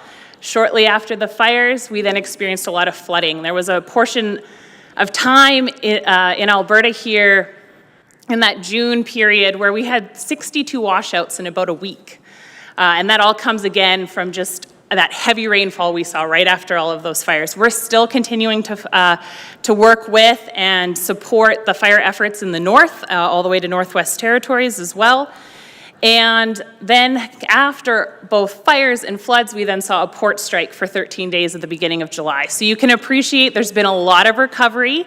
That has been the name of the game for us. And what all three of those incidents, activities, events have caused for us is a change in operation, some disruption. So there might have been days where it felt awfully quiet from what we're used to, or we saw a backlog of train after train after train, and that was part of that recovery. I can say that as of today, we are fully recovered from what that backlog caused for us during the port strike. You can imagine if you've got full loaded trains going to a port and they're not getting unloaded, eventually you run out of room in that port. And now we're having to park trains all throughout the network, and that included in this area. So being able to say we're fully recovered at the start of grain season was very exciting news for our grain farmers and our producers, and we're thrilled to be able to now be on the right side, or on the right track, pun intended. 2024, we've got a couple of crossing projects we're talking about here that I think would be of interest. Notably, Highway 779, we're working with the province about a resurfacing of that, and 50th Street is on the books here as well. So both of those hug our town, the town office that we have here as well. And about 2 months ago, you would have seen probably a pretty unique looking piece of equipment come through here, and that was our spray chain. So our spray train runs coast to coast, and it sprays all of our vegetation within our right-of-way. We have a strong vegetation management program, and we try to hit everything before it flowers and seeds, and we're working to be better at that, and certainly appreciate the feedback and the collaboration we've had with administration throughout this region about how we can improve that process. So just a couple of highlights on that front. We're going to just touch quickly on fire mitigation because it was so top of mind for so many folks. What I'm showing you a photo of here is a firefighting consist that we put together, and we named it Poseidon. And Poseidon was actually out working and supporting the Yellowhead County Fire Service in the Wildwood area. We were able to battle this fire then right from the tracks, and that allowed for force firefighters to then get in on the ground in different areas. We had to work very closely. There was a lot of communication, but in doing so, we were able to help in a different area of the fire itself. So another piece to note here is that all of our equipment that you see out on from pickup trucks to big, large track equipment that you see out on the tracks, all has fire suppression kits. Through the summer months, and there's certain activities that we simply don't do during those high heat times. We might do them at night, or we don't do them at all. And you will also note that trains may operate at a bit of a slower speed during really high temperatures. All of this is to help support fire mitigation. So we're actively involved, we work closely with fire chiefs in the communities, and we make sure that we're always here helping our neighbors. We're not just in it to ensure our goods make it, but as noted with the fires earlier this year, we were also just out helping protect schools and other infrastructure. We have a fire mitigation plan, and that fire mitigation plan is shared with Transport Canada annually, and it's something that we're pretty proud of. It's continuing to change, and we've started to talk more about how climate change is impacting and whether we need to have, different pieces in place, and some of that is with equipment like Poseidon. So. Grain plan. We just announced our grain plan, and as I mentioned, we are fully recovered and ready to operate for the 23-24 grain season. We've refined our operating plan over the last year and a half under new CEO leadership by Tracy Robinson. And part of that plan has really, the proof's always in the pudding about a new plan and how that changes. And for us, it was running on time, on schedule, and making sure we met our customers' needs. It sounds simple, but there's a lot of things that are out of our control. And with that plan, we were able to see 12 weeks of records last year, and we're looking to meet or exceed those records this year, and we're in a good position to do so. 750 new high-efficiency hopper cars were purchased by CN to help support that effort, And we're also developing our people resource. I think it was mentioned in one of the earlier presentations that labor shortages are impacting us in the private sector here. And certainly, this is my plug to say CN is hiring, and we continue to do so. Conductors and engineers across the network. It's really important with some of the new regulations that the federal government has brought in, both with work rest rules as well as with time off and sick day rules, that we have the right folks to cover. Finally, locomotive reliability. Here we've gone from a DC unit to an AC unit, so we're really updating our state-of-the-art technology, making these locomotives smarter when they're hauling heavier loads, and more efficient, more resilient. And then that increased capacity piece. Between 2018 and 2022, $15 billion was spent across the network in improving assets, and 2/3 of that went right into track infrastructure. So when I'm talking about track infrastructure, what I'm referring to is those double track projects, port capacity projects. Some of them are big bridge projects, and you'll continue to see some of that as we go into the 2024 season. Nothing locally here, mind you, but a big notable one would be the Highway 60 project in Atchison is going to be an exciting piece of new infrastructure we're working closely with the province on. And for the grain piece itself, and so that everyone can better understand what cog in the wheel we are in this supply chain, we put together a bit of a video. It's called Pulling Together, and I've linked it here. I know I'm going fast, but I want to leave time for questions, so something to take a look at. One piece of tech, I'm only going to talk about one. We talk about railroading as being an old steel wheel industry, but we have leaned in hard to technology, and we've leaned in hard to AI technology specifically. One piece of this technology is called an autonomous track inspection program car. It's the white box car that you see on the screen here. This box car looks like it's wearing a safety vest. Next time you see a train go by, if you're sitting at a crossing and unfortunately have to be watching the train go by, take a look for this car. It has millions of data points and cameras inside, and it is inspecting that track to make sure that train and the future trains that go behind it can move at the safest speed. What this has done, it's been a game changer for us, because this is happening in a regular train consist, and it is not a pickup truck and somebody's eyeballs and how much sleep they got that night that's inspecting it. This is a really, really smart computer, and this tech is just the beginning. CN currently has the largest fleet of ATIP cars, and we recently won a Railway Safety Award for it. But it is pretty impressive, and I always like to say that we are advancing. We might look like that old background noise as a train, but there's a lot of advancement happening here at CN we're pretty excited about. And I'm going to just wrap up. I mentioned it already. Railway Safety Week is coming up September 18th to the 24th. Safety is a deeply held core value at CN. It guides our actions at all times in our journey to become the safest railroad in North America. Every year, 2,100 North Americans are seriously injured or killed around tracks or trains. Our goal is to reduce trespassing and crossing incidents to zero. Each incident has a lasting and often devastating effect on all of us here at CN, whether that's the train crew and conductors, the employee that are there afterwards, our CN police officers, the individuals and families alike who are impacted, whether it was a near miss or a fatality. At CN, our goal is to bring railroad crossing and trespassing deaths down to zero. So my call out is, how can everyone help here? Visit cn.ca rail safety web pages. There's a My Safety Pledge you can take. Follow us on social media, especially during that week, and reshare some of the tips and tricks. And if you see something unsafe, say something. I've included our emergency CN police line, and I'm going to turn it over to you folks. I know that was a lot and that was fast, but really the idea here is to engage and answer questions. So thank you. Awesome, I appreciate that. Council, do we have any questions for clarity and understanding? Councillor Hansard? Thank you, Madam Deputy Mayor. Through you to Button. Through you to our guest, I'm very happy to have you tell us 36 train movements through Stony Plain. Everybody was worried that when the train was twinned, or the track was twinned, that we would get double the movements, more noise, rattling of windows and walls and houses. And I'm just a little bit surprised that the number of movements hasn't gone up. Wasn't the whole purpose of that, to some degree, to create opportunity for more goods to be moved by rail and get them through town faster? Or not just get them through town, but down the track faster? Thank you for the question.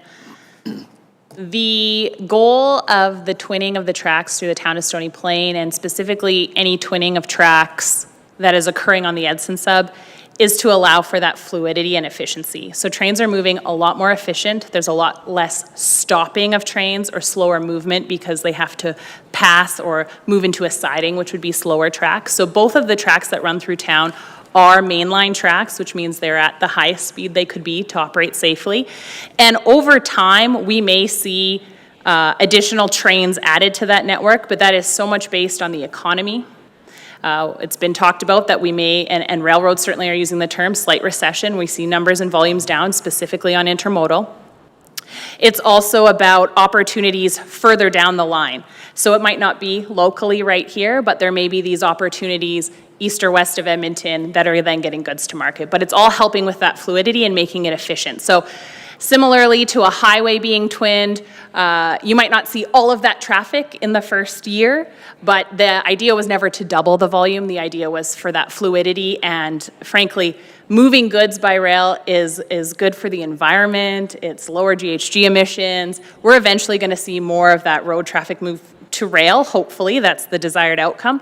But it really depends on the economy, and the economy has to be there too. So I expect to see it, it's just not there yet. One other question, Madam Deputy Mayor.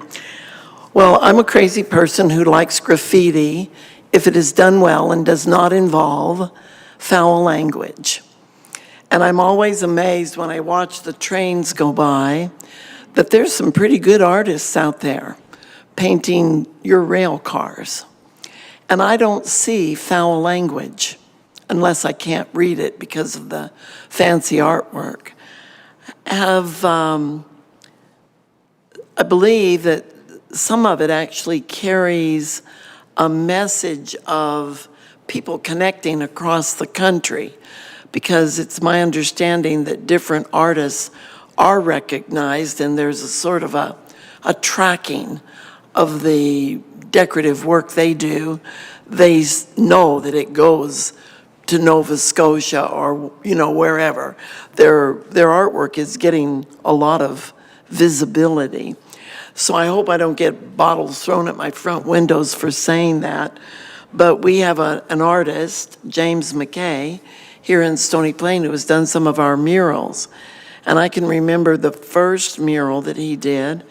The murals committee had quite a discussion because we weren't sure. We wanted graffiti on the walls of our downtown and important buildings. But all these years later, he's got a lot of murals out there, and he uses techniques that those who apply graffiti use, but it's art. And has CN ever thought of running a contest and allowing your train cars to be used as the canvas for these artists? Thank you for the question. And well, I think you and I both share a love for art, and I'm certainly also fascinated by it. I want to be emphatically clear that painting of rail cars is not something that CN encourages. It's a very dangerous activity, and it is something that would be considered trespassing and damage to property. CN does not own all of the rail cars that we ship. Many are owned by producers and shippers and private companies, and we need to be mindful that we are just caretakers and shippers of those cars. So while the idea sounds lovely, that is not something that CN, from a safety perspective, could endorse. Thank you for correcting my thinking on that. Councillor Pletchko? Yes, thank you, Deputy Mayor, through to our guest speaker this evening. Thank you very much for the presentation. Always interesting to hear what CN has on its tracks. Further to Councillor Hansard's question, though, you talk about 36 trains per day running through our community. I'm wondering how much the car count has gone up with those 36 trains a day. comparative to what it was prior to the twinning of the tracks? So I don't have for you today an average car length or number of cars per train length, but what I will say is that you'll certainly see longer trains in the summer up to 2 miles. That is typically what a siding could hold further down the line, and we would never want to set ourselves up. And so a siding would be a short passing track as opposed to double track here. Making sure I'm on. And in the winter months, because our trains are operated on air, we see much shorter trains in the winter. So it's not so much about permanent length to trains. Additionally, under our new operating plan, I would say pre this CEO, there certainly was a mode to move towards the longest trains, the biggest trains we could possibly have. Under our new operating model, it's about leaving on time, which means we might leave cars that are delayed behind to get on the next train. So it's less about length and more about an on-time service, and that is paying in dividends over the last year in terms of our service and reliability. So I can't see us moving to a model where we're going to add more engines and more cars and make our trains even longer. What I can see us doing is moving to a model, which we've already done over the last year, where we're moving an on-time train. Thank you. If I can? Yep. Very nice to hear about a crossing upgrades at 79 and 50th Street. I'm wondering about the talk of the underpass, the second underpass here for the community. Where is that on CN's radar? I've been made aware of the desire for the underpass, and I've shared that with our Public Works team.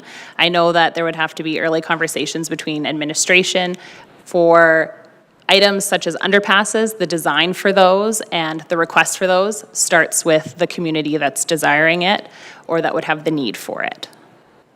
Thank you, and if I could, one more. I would be remiss by my community if I didn't talk about Range Road 12. The tracks there on a regular basis are very uneven, and there's a huge pile between one set of tracks and the other, and I'm told by a number of residents as they travel across that they hook their trailers, and I'm wondering how they would address that on a regular basis so that maybe the maintenance on that portion of the track would be more of a safety concern for the community and CN. I just took a note of it myself, so I'll follow up with our engineering folks, but certainly in the future, if the public is noting this, contact@cn.ca is our public inquiry line. If you have a road name, a GPS, or if they're at a crossing and there is a blue placard at that crossing, it'll actually tell the mileage of the crossing, which is an important piece of information for CN folks. That contact@cn.ca puts them directly in contact with the current supervisor. We've had turnover in the past, and I give you a name, and 6 months later they've been promoted or taken on a new role. So contact@cn.ca is the place for the public to go. Thank you very much. Thank you. Councillor Laurie? Thank you, Madam Deputy Mayor, and thank you very much for the presentation tonight. I'm just going to follow on Councillor Paletro's question in regards to the second pedestrian tunnel, but I'm actually going to frame this question to administration because we have been working for quite some time on this project. I do understand we're at a bit of a flux point in waiting. I think it's for a grant application. Can we just get an update from admin where we are in that, and then again, how that communication with CN is working and how we're partnering with them? Through Madam Deputy Mayor to Councillor Laurie. The latest update I have is very much in line with what you just said. We reach out to the RDISP grant pretty regularly, looking for an update. We haven't received any substantial updates to share with council on whether it's where it's in, just that they have received it. We have had some preliminary talks with CN in preparation for this, for the grant application as it's required. However, at this time, that's been the length of the discussions to this point. If we were successful, there would be a greater amount of coordination with CN to expedite that project. There would be a lot of details to resolve, depending on what the grant's application status would be shared with us. Excellent, thank you. And just quickly on that, how long has it been since that grant application was submitted? Do we have a...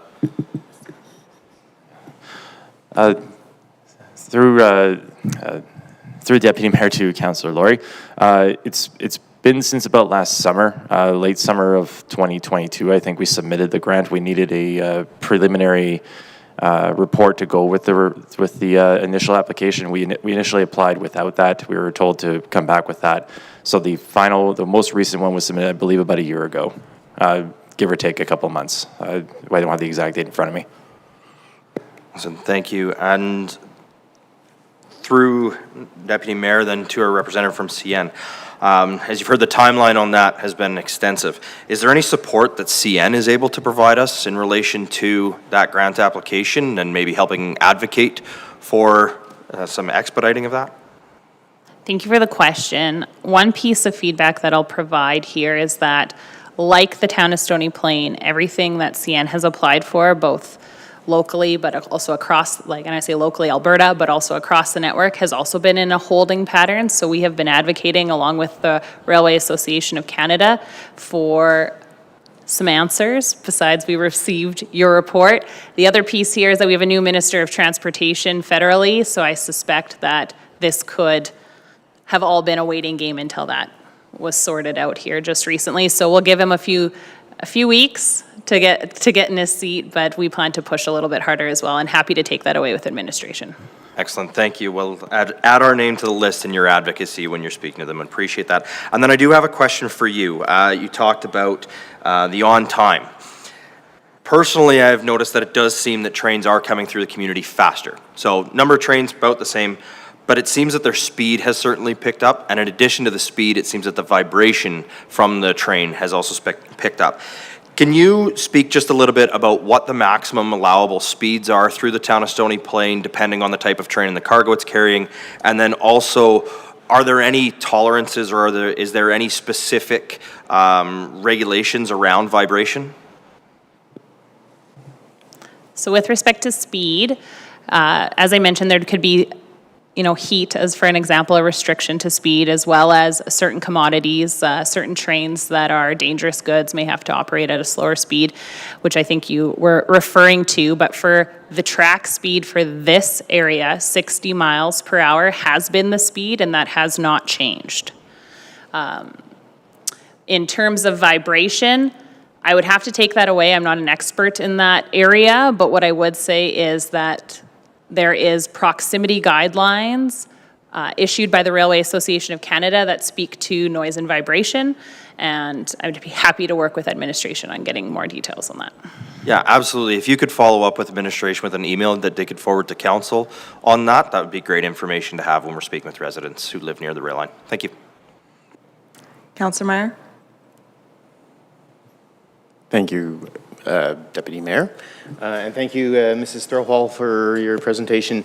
I'm going to ask easy questions, or an easy question. Just in regards to the crossing upgrades on 779 and 50th Street, are they going to be upgrades, or are they going to be more like repairs? Fair question, and thank you for the clarification request. An upgrade for CN would be removing the surface and replacing the surface, as well as the supporting infrastructure underneath. We always refer to that as an upgrade. A repair would be patching or taking out one piece or one tie and making a maintenance repair, but when there's a full road closure, we refer to that as an upgrade. So I'm not talking about something that looks different. It might look very much the same. I'm not in the engineering department. I haven't seen the plans, but we're talking about all of that surface and the base supporting infrastructure, your rail, your ties, your ballast, all being removed and new infrastructure being put in. That's terrific to hear. It's been done before, so obviously it has to be an ongoing maintenance type of thing. I'm curious, how long would those repairs take? And if it is ongoing maintenance, are we on some type of cycle, or is it assessed and then done? So in terms of the construction timeline or the outage that you might see, that is really dependent on the methodology and what is determined a little bit later on in the process. What I heard last week when I was prepping for this was that these are both on the books, and we're just starting the conversations with both the province and the town. So I can't speak to whether that would be an 8-hour outage or a 2-day outage. We've seen both. But closer to the date, and certainly when that's been finalized, you would have that detail in advance. In terms of a maintenance cycle, that there's so much that's dependent on the tonnage that's actually driving on the road, as well as the number of trains. So it's both. It's that cross product that really drives the frequency and the material that is being used. So we see wood tie crossings where you actually have wooden planks. We've seen asphalt, and then we also see concrete. And in some cases, we may have even seen rubber. That was an experimental product we were using for a time. And all of those have different life cycles, but they're in perfect conditions, and often those get tested in southern states, unfortunately. So we really put the pressure test on here in our winter climates and with the amount of tonnage. And if you see a lot of truck traffic, expect that the pie in the sky 15, 20-year timeline is not what you're seeing on a specific crossing. But I can find out more information for you on that once we have a better idea of what the plan is. That would be appreciated. Thank you. Is there any more question or comments? Councillor Anderson? Thank you, Madam Chair, and thank you for your presentation this evening. Just a couple of thoughts, I guess, and I think the big question that I had has been answered in your presentation, and I'll touch on that as well. But it's exciting for us to see the increase in emphasis put on the reliability of the trains and the consistency and on-time delivery and that sort of thing. There's been a push with Edmonton Global, regional municipalities around Edmonton being sort of a inland port, or Port Alberta as it's kind of colloquially become known as. And CN certainly has a role in that. I don't know, if they're a named partner in terms of the actual structure of that initiative, but certainly an important piece moving goods through our community and goods that are produced in the area and moving those out to port to be distributed. And so certainly exciting to see the emphasis that's being placed on the supply chain and the twinning of the tracks and those sorts of things. The big question that I came in with was going to be around safety. And, certainly you've spoken at length to a number of initiatives that have been undertaken by CN, whether that's partnering with combating forest fires, talked about Safety Rail Week, talked about the new technology being used to maintain the track and that sort of thing. And so, I don't want to ask you to repeat yourself, but I do think it is super important for our residents to hear, just the value that is being placed on safety as goods are moving through our community. And so maybe just a couple of last thoughts on safety specific to Stony Plain and the emphasis or the importance for CN in maintaining safety of our residents here. I suppose I could probably do a TED Talk just on rail safety alone. So I appreciate the time, Councillor Anderson, because you will never be able to shut me up probably after this, but I'll try to be brief. Certainly, rail, as I mentioned at the top of this presentation, safety is a core value at CN. It's fundamental to everything we do, every decision that we make. When we talked about speeds earlier and what is the most efficient speed, we're doing that on the basis of safety. How safely can we move these goods? These goods are only good to the consumer in Canada, to the producer in Canada if they make it to port. If they make it to our dining room tables effectively, to the Canadian Tires and the Costcos of the world, if you will. So first and foremost, safety is top of mind in everything that we do. There's a lot of technology that already exists on this rail line and has existed. It predates my time here at CN, and that includes a lot of technology right on the tracks. We have a lot of really neat safety infrastructure that is measuring speed, it's measuring temperature, it's measuring vibration of trains. Our trains leave Edmonton and they have a full inspection in Edmonton if they're coming and heading west through Stony Plain. So they've had a full inspection. And then every time a CN crew or a passing train is stopped, the crew of that equipment, you will see stopped and outside of their vehicle, and they're also doing a visual inspection of that train.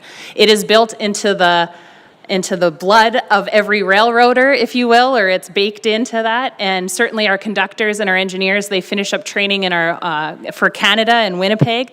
And the final thing they do when they graduate is ring a bell, and that's their commitment to safety when they walk across that staged graduation.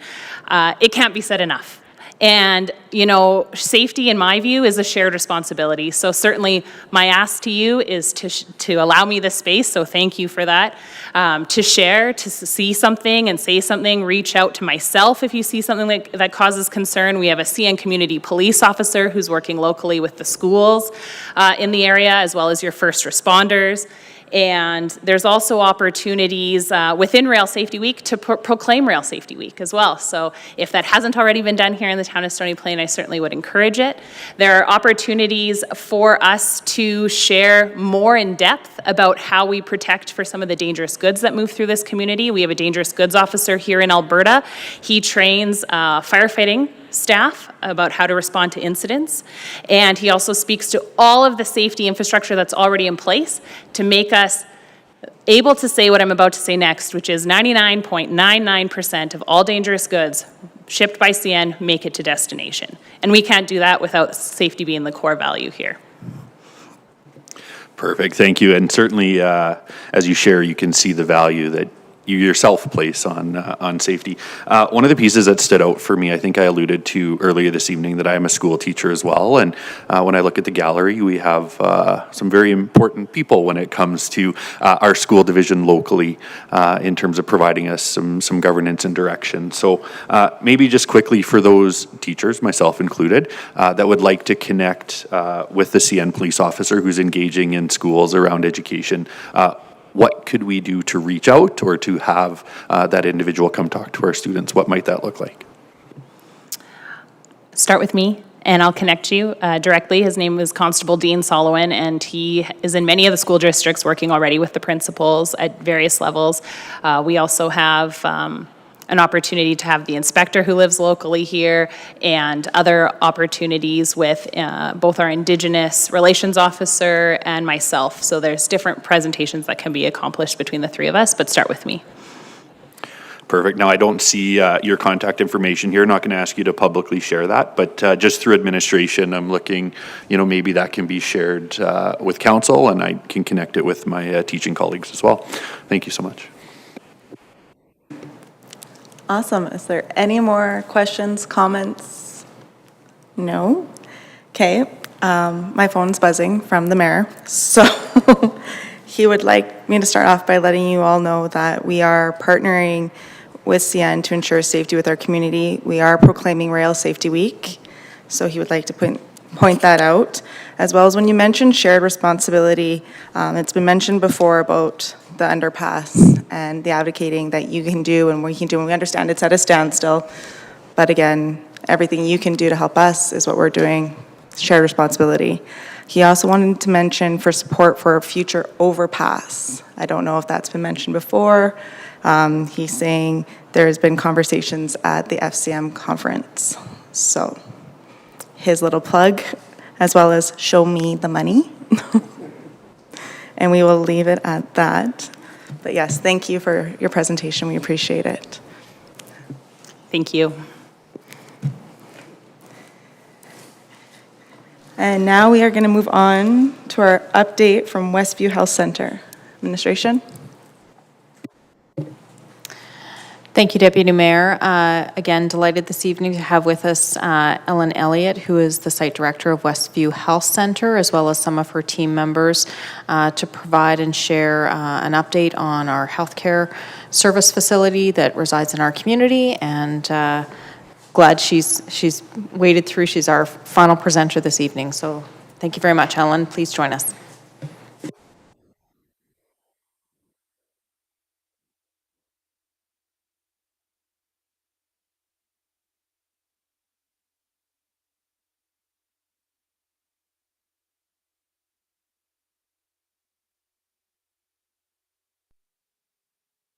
Oh, you just have to put the button. There we go. Good evening, Deputy Mayor, and thank you so much for having us. My name's Ellen Elliott. I've been the site director at Westview Health Center for about 18 years. And this is Heather Dursling. She's the executive director for the Suburban Hospital in Edmonton Zone, and Westview, of course, is one of those. So I'd like to just share a general update, and I look forward to any questions you might have for us today. As you know, Westview Health Centre opened in 2000, and since that time, our population has almost doubled in our service area. We have over 600 staff, and we've seen an increase in the physicians associated with the health centre as well. Emergency department tends to be top of list for most of the residents, and certainly is a priority and area of focus for us. This past year, we've had over 26,000 visits. The remarkable piece with the visits is the actual number of visits to Westview Emerge has remained relatively constant over a number of years, but what has changed very significantly is the acuity. And so we do a triage as people come, and we are triaging people at a very high rate of triage 1 to 3, and very similar to hospitals such as the Sturgeon, the MIS, that is in large part to the communication and the work that we've done with the primary care network, the understanding of the public in our area to use the emergency department for emergency situations, and also how we are working within the Edmonton zone to respond to the care needs within our zone. We have, and we're very aware of the emergency department wait times. Pleased to say that people who come in life-threatening situations are responded to very quickly and very well. What we do hear, and we do know, that people coming with minor injuries or chronic illness are, of course, sometimes waiting longer than they would expect to wait, and certainly longer than we would like to see. So we've introduced a number of strategies over this last year. We have had the opportunity recently to renovate additional spaces. We've opened 4 assessment chairs that are used to see people from the waiting room and get their care started more quickly. Our ER physicians have been recruiting and working hard to try to implement an additional physician shift within each 24-hour period. And we have opened up, they've actually had some family physicians with emergency department experience come and work alongside them in the emergency department to try to increase our capacity to see people in a timely manner. We were part of the provincial emergency EMS strategies to try to improve our offload times, and Westview Health Centre did receive some additional nursing funding for that process. Our family medicine unit, we've actually had the opportunity to have an increase in funding to our inpatient unit, so we now have 25 funded beds at Westview, and we've seen our inpatient admissions this past year were just over 1,200, and that's up significantly from about 968 in 18-19. And how we've been able to achieve that is by working with our primary care network, working with home care, and working on discharge planning with families, so people are actually staying in hospital a little bit shorter time period and turning those beds over. The helipad was a question that came up at my most recent update, and so I wanted to provide a further update to that. EMS ground transport is utilized to transport all patients from Westview, and we have, on occasion, as needed, have specialized teams come from Edmonton to the site to respond quickly and stabilize patients, and then are taken by ground transport back into Edmonton for tertiary level care. So the helipad currently is closed, and it has been for several months.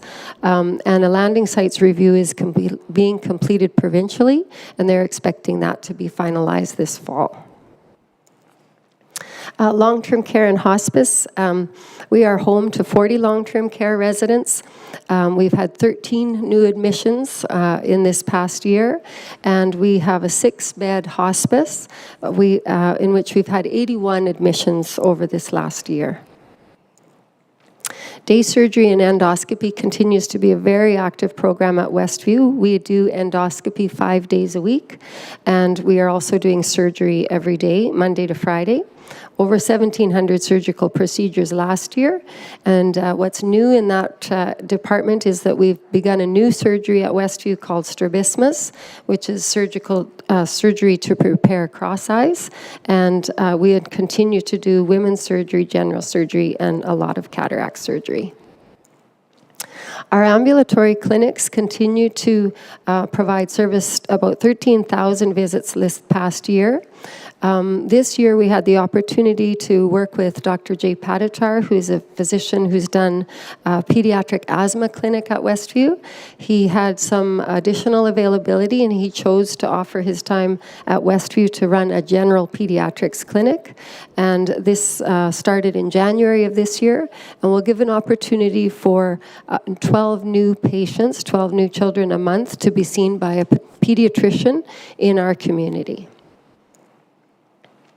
Public health nursing reported that we had 808 births in our service area this past year, and they continue to focus primarily on supporting new mums and babies and families at home, as well as the Well Child clinics for preschool immunization, the immunizations in the school, and then they share the responsibility for immunization of adults with local pharmacies as well.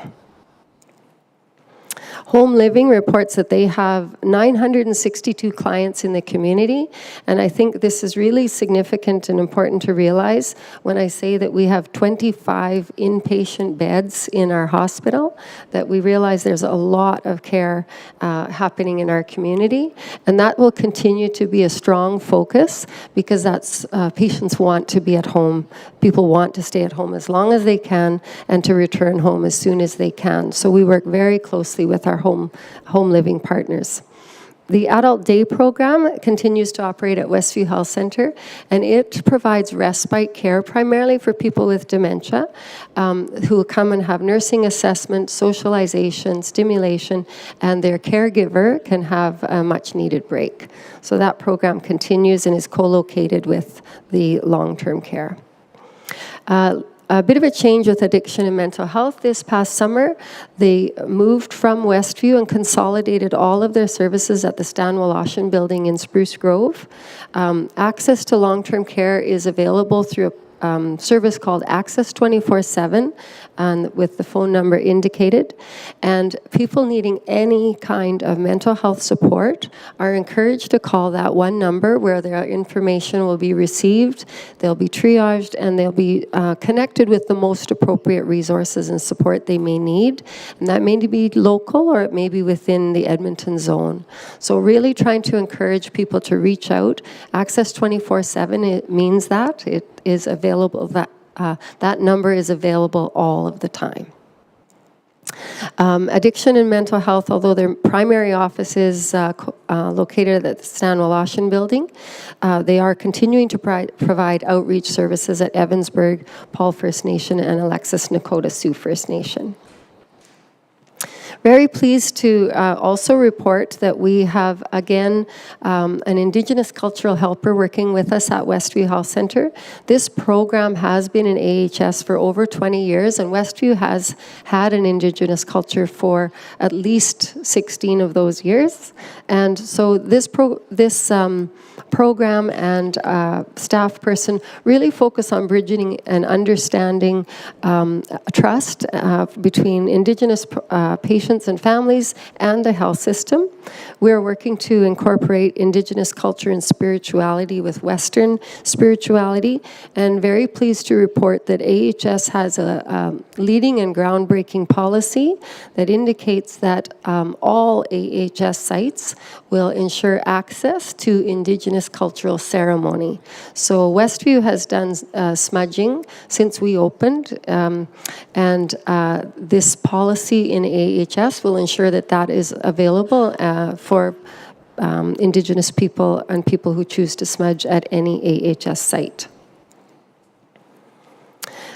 We implemented Connect Care right in the middle of COVID, and I'm pleased to say that after about 3 weeks of the staff using the electronic medical record, they loved it. It continues to be very well regarded by staff, physicians, and patients. And so we are just really starting to begin to encourage patients to access the patient portal through My AHS Connect and through My Alberta or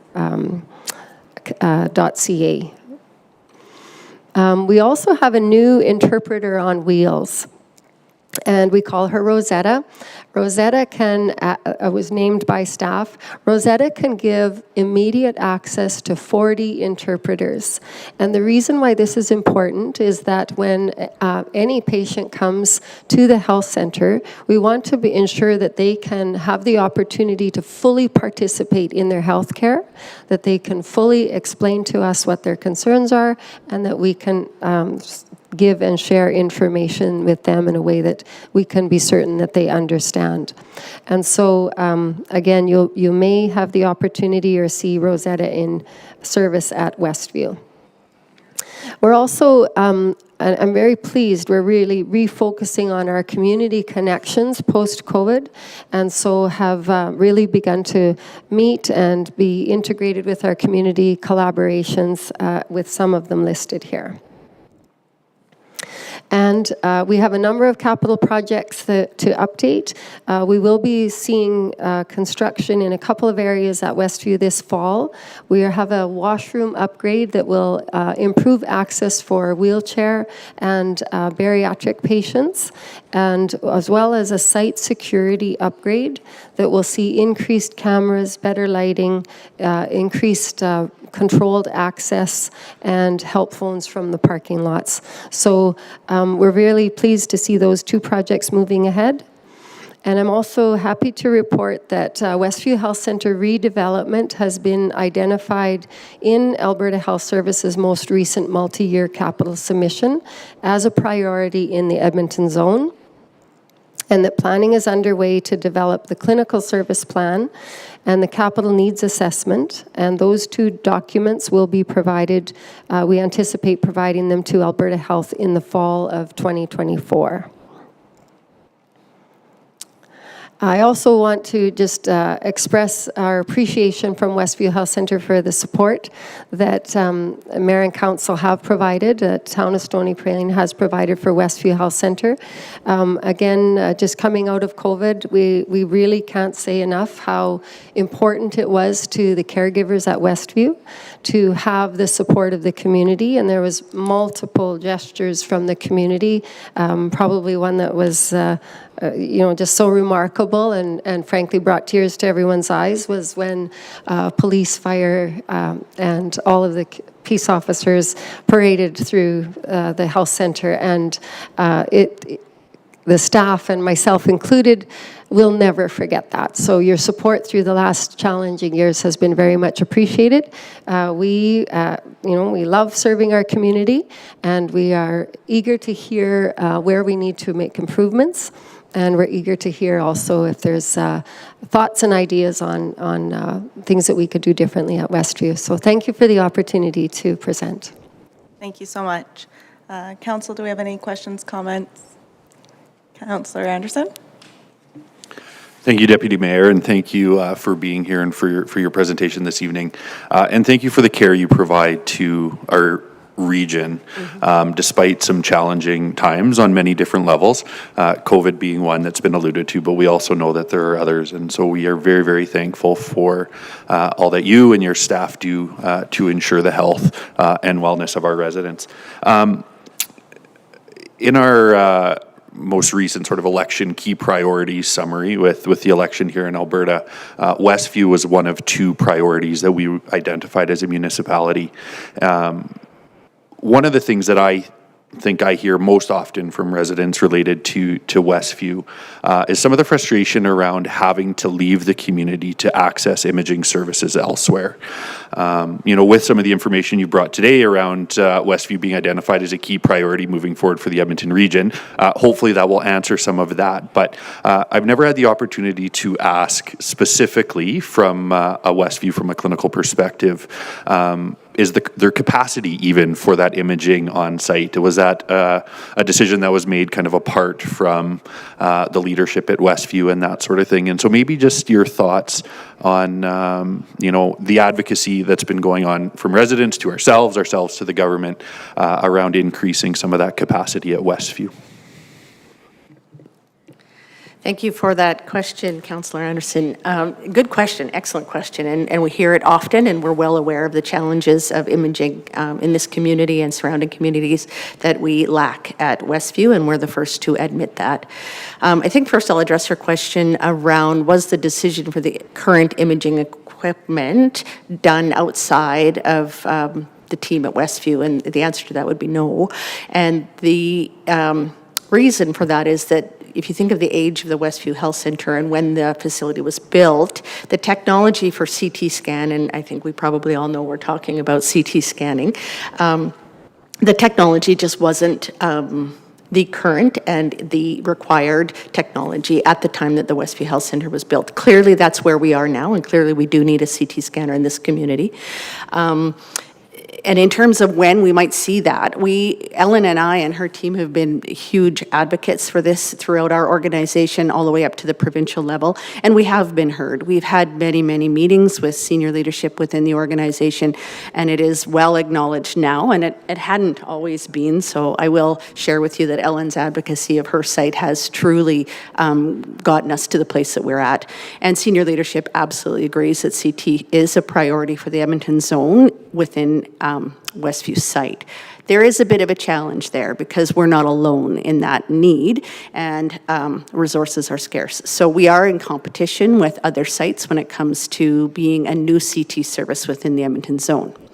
The silver lining there is what you saw on the last slide, where we talked about the capital planning process and the cycle that we're in with government, and that we are developing the clinical service plan, which builds on the strategic options analysis, which we've had for a couple of years, a number of years now for Westview. We're now building on that strategic options analysis to really develop a clinical service plan. That clinical service plan will clearly identify what those imaging needs are. So will it identify CT? Absolutely. Will it identify additional general radiology rooms? Likely. Will it identify additional ultrasound rooms? Very likely. Will it identify an MRI?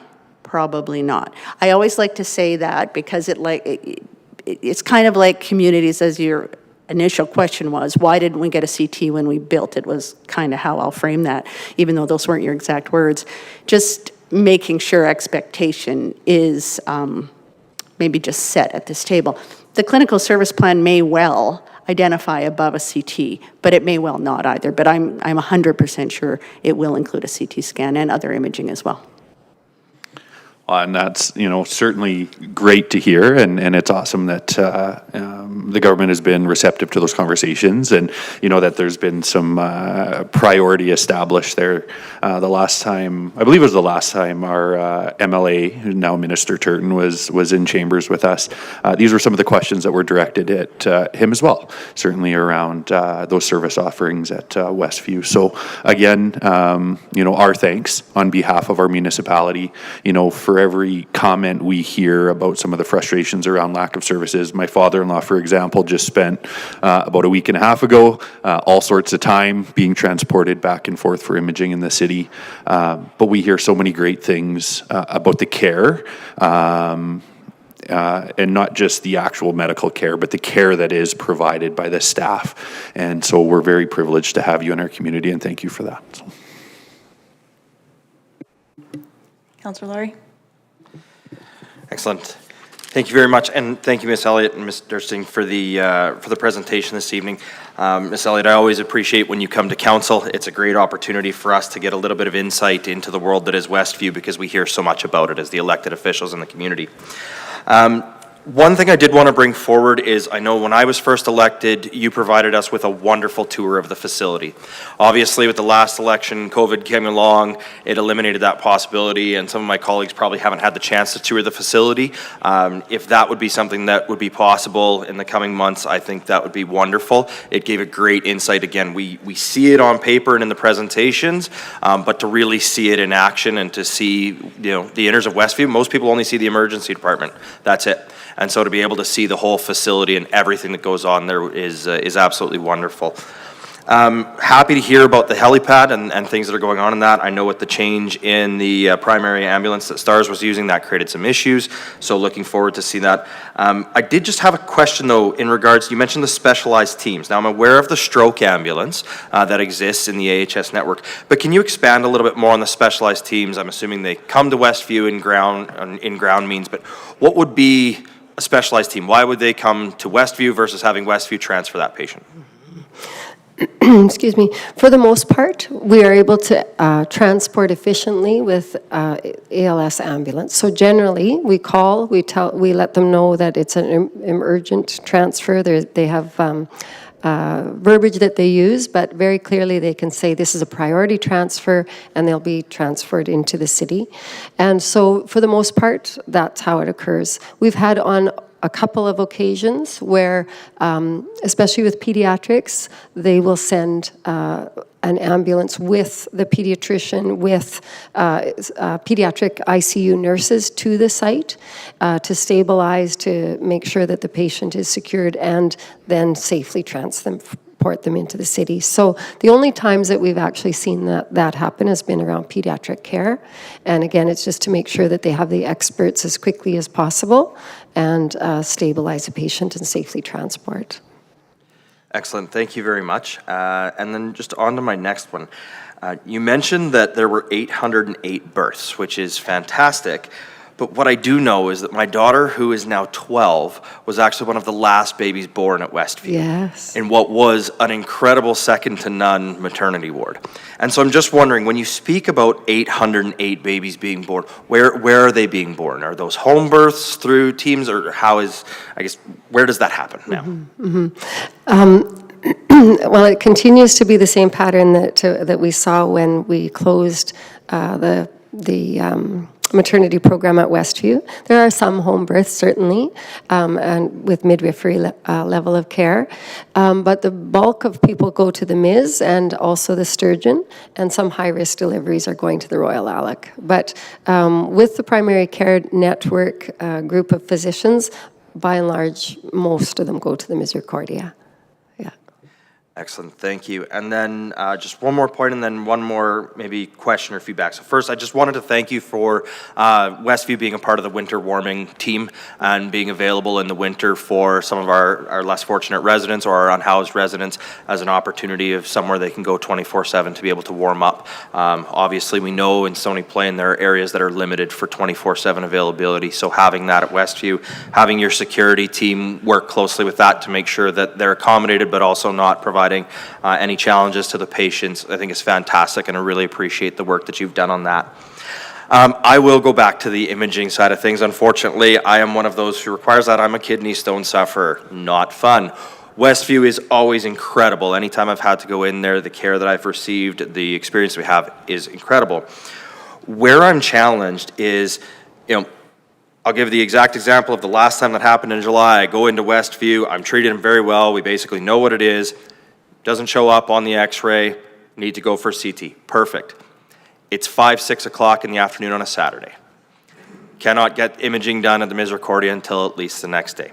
I receive a phone call the next morning, I go, I get my image, and I'm told, go back to Westview and sit and wait. And so I go back to Westview and I sit and I wait, and this last time I ended up with one of those chairs, and it was fantastic because I didn't feel guilty and I didn't feel bad taking up a bed in the ER like I've had to in past trips. But the reality is, at that point in time, I've received medication, my pain is under control, we know what it is, it's essentially been diagnosed. Why do I have to go back to Westview? Why do I have to take up time and a space in the ER when something that literally, once I see the doctor, took less than 2 minutes, could be done over a phone call or something like that? Is there not something in the process there that can be improved so that patients who do have to be referred for imaging, it's not urgent or emergent in a sense, the initial portion was, but now that pain management, preliminary diagnosing has been done, how do we improve that process, or how does that process improve? Because again, I love the statistic that you've shared that while we've seen again 26,333 visits, it's not that we're seeing less people, it's that the acuity is essentially higher, and the lower acuity are now going to the right channels. That's what the battle that's been fighting for years. So same in this. When people have to come back to get those results from imaging that could be done in alternate means, I mean, Connect Care is fantastic. You can get most of that information right from there. Where's the breakdown in the process there, and how can we help advocate to fix that? Yeah, thank you for raising that. And it's certainly something that we are aware of.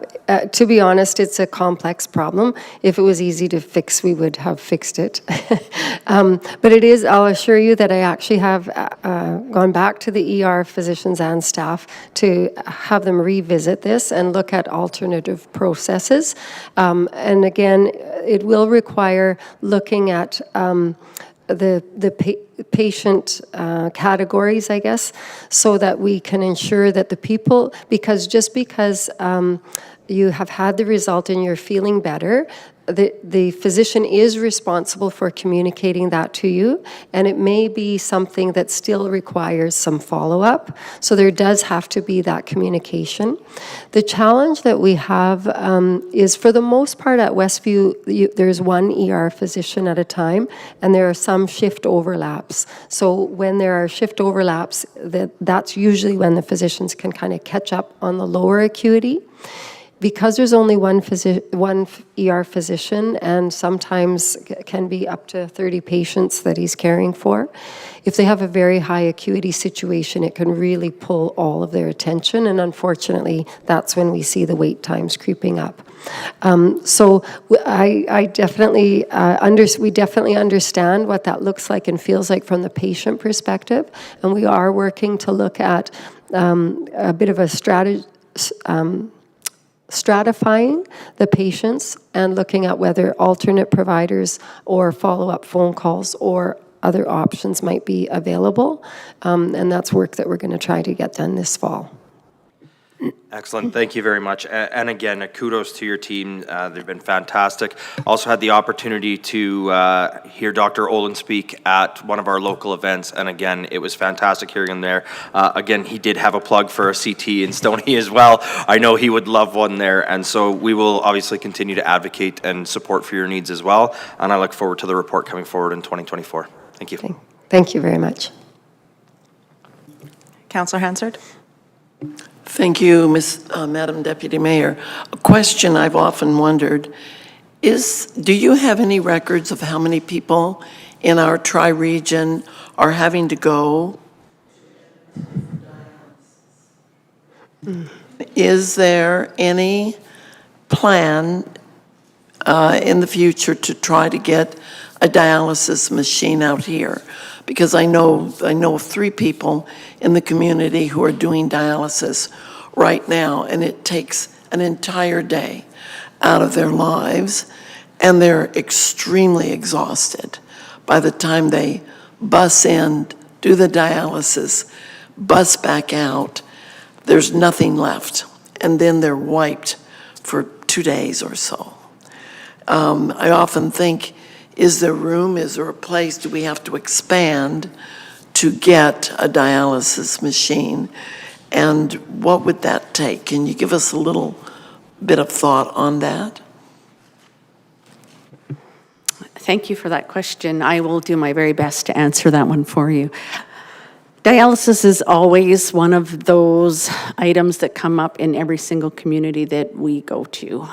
Ellen, of course, is from this community, but I have 6 communities that I oversee, and every single community would like to have dialysis at home. And we know through some of the zone healthcare planning that we've been doing throughout Edmonton that patients, families do want care close to home, and that includes dialysis. The challenge that we have with dialysis is the number of people in the community who require that service, to be in Edmonton. There may be many, many people in this geography that are actually having their dialysis at home, and they're doing it nocturnally at home. But there's always the few people, the 3 that you've talked about, and likely more, that have that real challenge and experience where they are required to go into Edmonton. The challenge with dialysis is it's highly specialized in terms of the physicians and the nursing teams that provide the care and the equipment.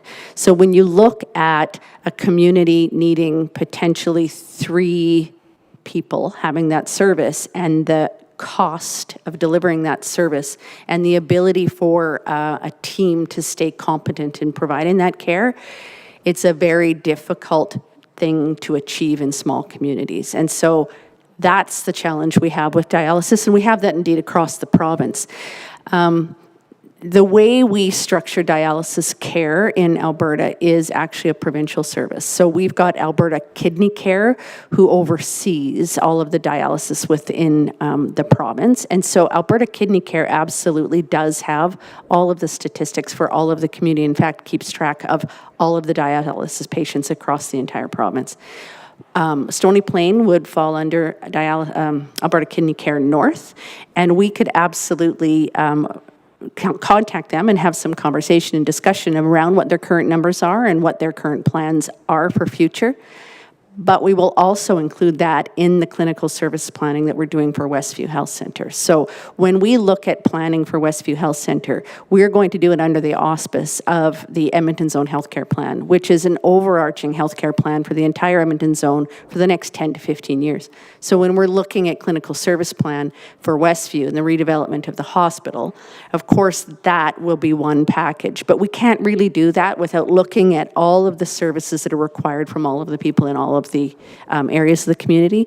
So the very long answer is, it's a very short answer to my long-winded explanation is, we will look at it, it will be considered in clinical service planning, but it is a very, again, complex service to provide and often is very difficult in small communities. Right.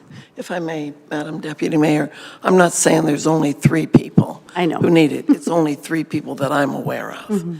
And I'm sure there are others out there. And if you count some of the outlying Parkland County and other places, I'm sure the numbers are up.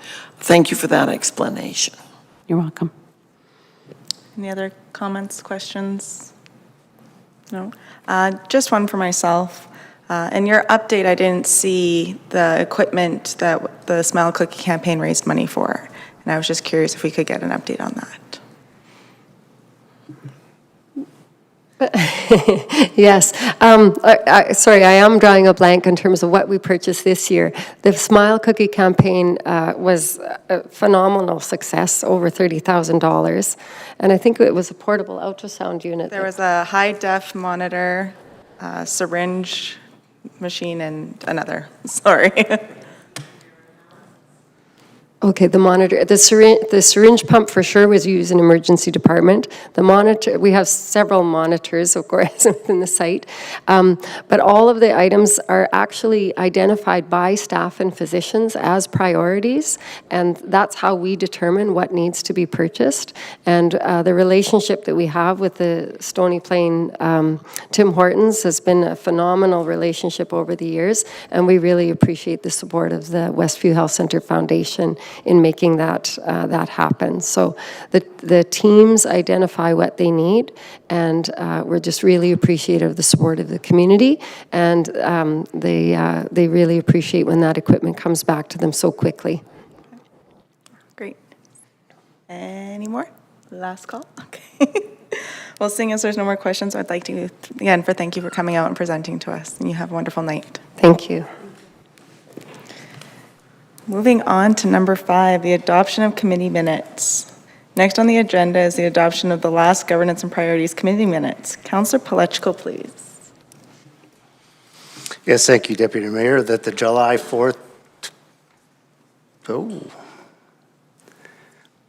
yeah, I was right. 2023 Governance and Priorities Committee meeting minutes be approved as presented.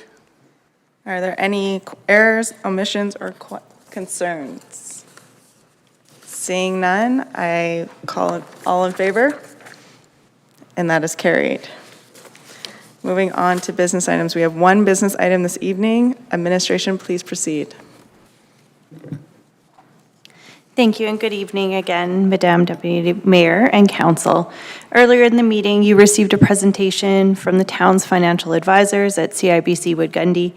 The presentation is in alignment and support of the town's fiscal sustainability framework, as well as the cash management and investment policy. The motion before Council this evening is to accept that presentation for information. Council, the floor is open for questions of clarity and understanding of the presentation from earlier this evening. Councillor Laurie with the motion. Thank you very much. I'll move that the CIBC Wood Gundy investment presentation be accepted for information. Any debate or discussion on the motion? Councillor Anderson? Thank you, Madam Chair, Madam Deputy Mayor. Just a quick question. We saw some, I think, hopeful information today around our investment portfolio and what that could look like over the next few years. Has that information already been captured in our fiscal planning that's come to council, or is this something that we're going to start to see reflective in the upcoming fiscal year? Thank you through you, Madam Deputy Mayor, to Councillor Anderson and all of Council. That information is utilized to compile our corporate plan, and so we're already working behind the scenes. Even though we sit in front of you in November, we're working behind the scenes to work through those numbers on both the cash side and also on the debenture side. Councillor Laurie? Thank you very much, and through you. Just a question in relation to performance and expectations. So obviously around this time last year, we would have had a presentation as well. That would have gone into the formation of last year's fiscal plan. Based on what we have seen since that time, how accurate, I guess, was the information that CIBC Wood Gundy presented last year? And has that been to, I guess, a positive or a negative? How is the health of our investments to plan? Thank you. Through you, Deputy Mayor, to all of Council. In regards to our 2023 budget for investment specifically, we are already, as of Q2, we are already at 70% interest earned towards budget. So we are ahead of where we anticipated to be. As for specifically what was presented last year and where we're at economy-wise now, I can't speak to that. They present a lot of generalizations and estimations, and as with all of our budgeting, we do conservatively budget as well. So that's something that also is taken into consideration in our budget is our cash flow. So if we have a large amount of capital project, we know our cash flow is going to be lower, which means our investment income is going to be lower as well. So all of those factors, there's so many moving pieces, and that are all taken into consideration. Excellent, thank you. And then just to follow up on that, as we heard, obviously lending rates have increased quite rapidly. We've seen that all over. We know we have capital plans coming up. Do we have much in the way of option of alternative funding sources that are less impacted by the rates that we see in the market, or are we kind of at the whim, and unfortunately with high rates, we likely are going to have to look at whether, I guess sharpen the pencil on the debentures, determine whether they are worth the value at the higher rate, or whether it's worth, given the projections we've seen, putting a project off for 6 months to a year in order to look at potential lower rates? Thank you through you, Deputy Mayor, to Councillor Laurie and all of Council. We do look at, it's a bit of both, I would say. So we do have some options that we've explored, and we've already exercised some of those options. So very simple example, there are term options. So the interest rate started climbing, so we lock in for a shorter term in hopes that the interest rate will come down as projected. And then when basically it's like a mortgage where you sign a 5 years, and then in that 5 years you renegotiate your term. So there's some of those. We're already behind the scenes looking at, cash flows and what's needed and when to pull the debenture, how much to pull the debenture for. So instead of pulling the full debenture, do we pull half now, half later? Those sorts of things that we do work with, obviously, the experts. We also have opened our portfolio and looked outside of just Alberta Capital Financing Authority. And so we're using those rates to also negotiate with other banks that all want our business. And as a municipality, we do need to make sure that we are in compliance, and all of that comes before council before anything is drawn or signed. So we do ensure that that compliance is there, but we are very much looking at under every rock and looking at all opportunities to ensure that we have the most efficient portfolio for the town and minimizing the interest that we're paying on some very large debentures that are forthcoming in the corporate plan. Excellent. Thank you very much. That's all. Any other questions or comments? Seeing none, I will call the question. All in favor? And that is carried. That leads us into council discussion, and I will start with Councillor Meyer. Thank you, Deputy Mayor. Just a follow-up from my question last week regarding the old football field track. I'm curious if it was looked into, if it's ours or shared responsibility, or... It's in the email. Oh, is it in? Okay, well, then never mind, I don't have anything. I will check my email.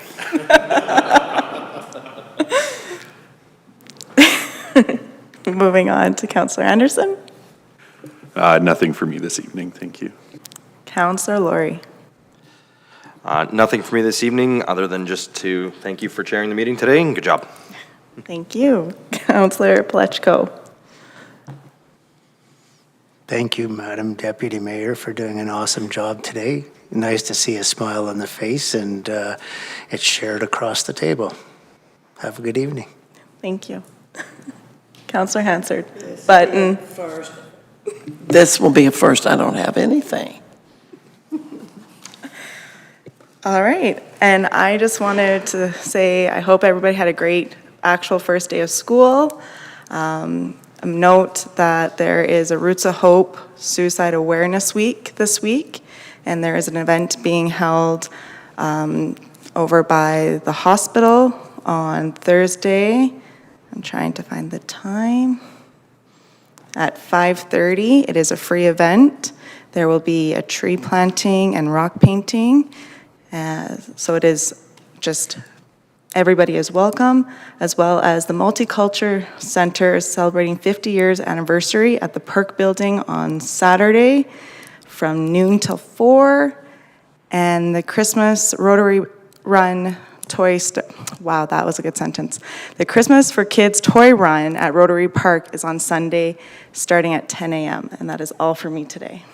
So with that, I get to hit the gavel.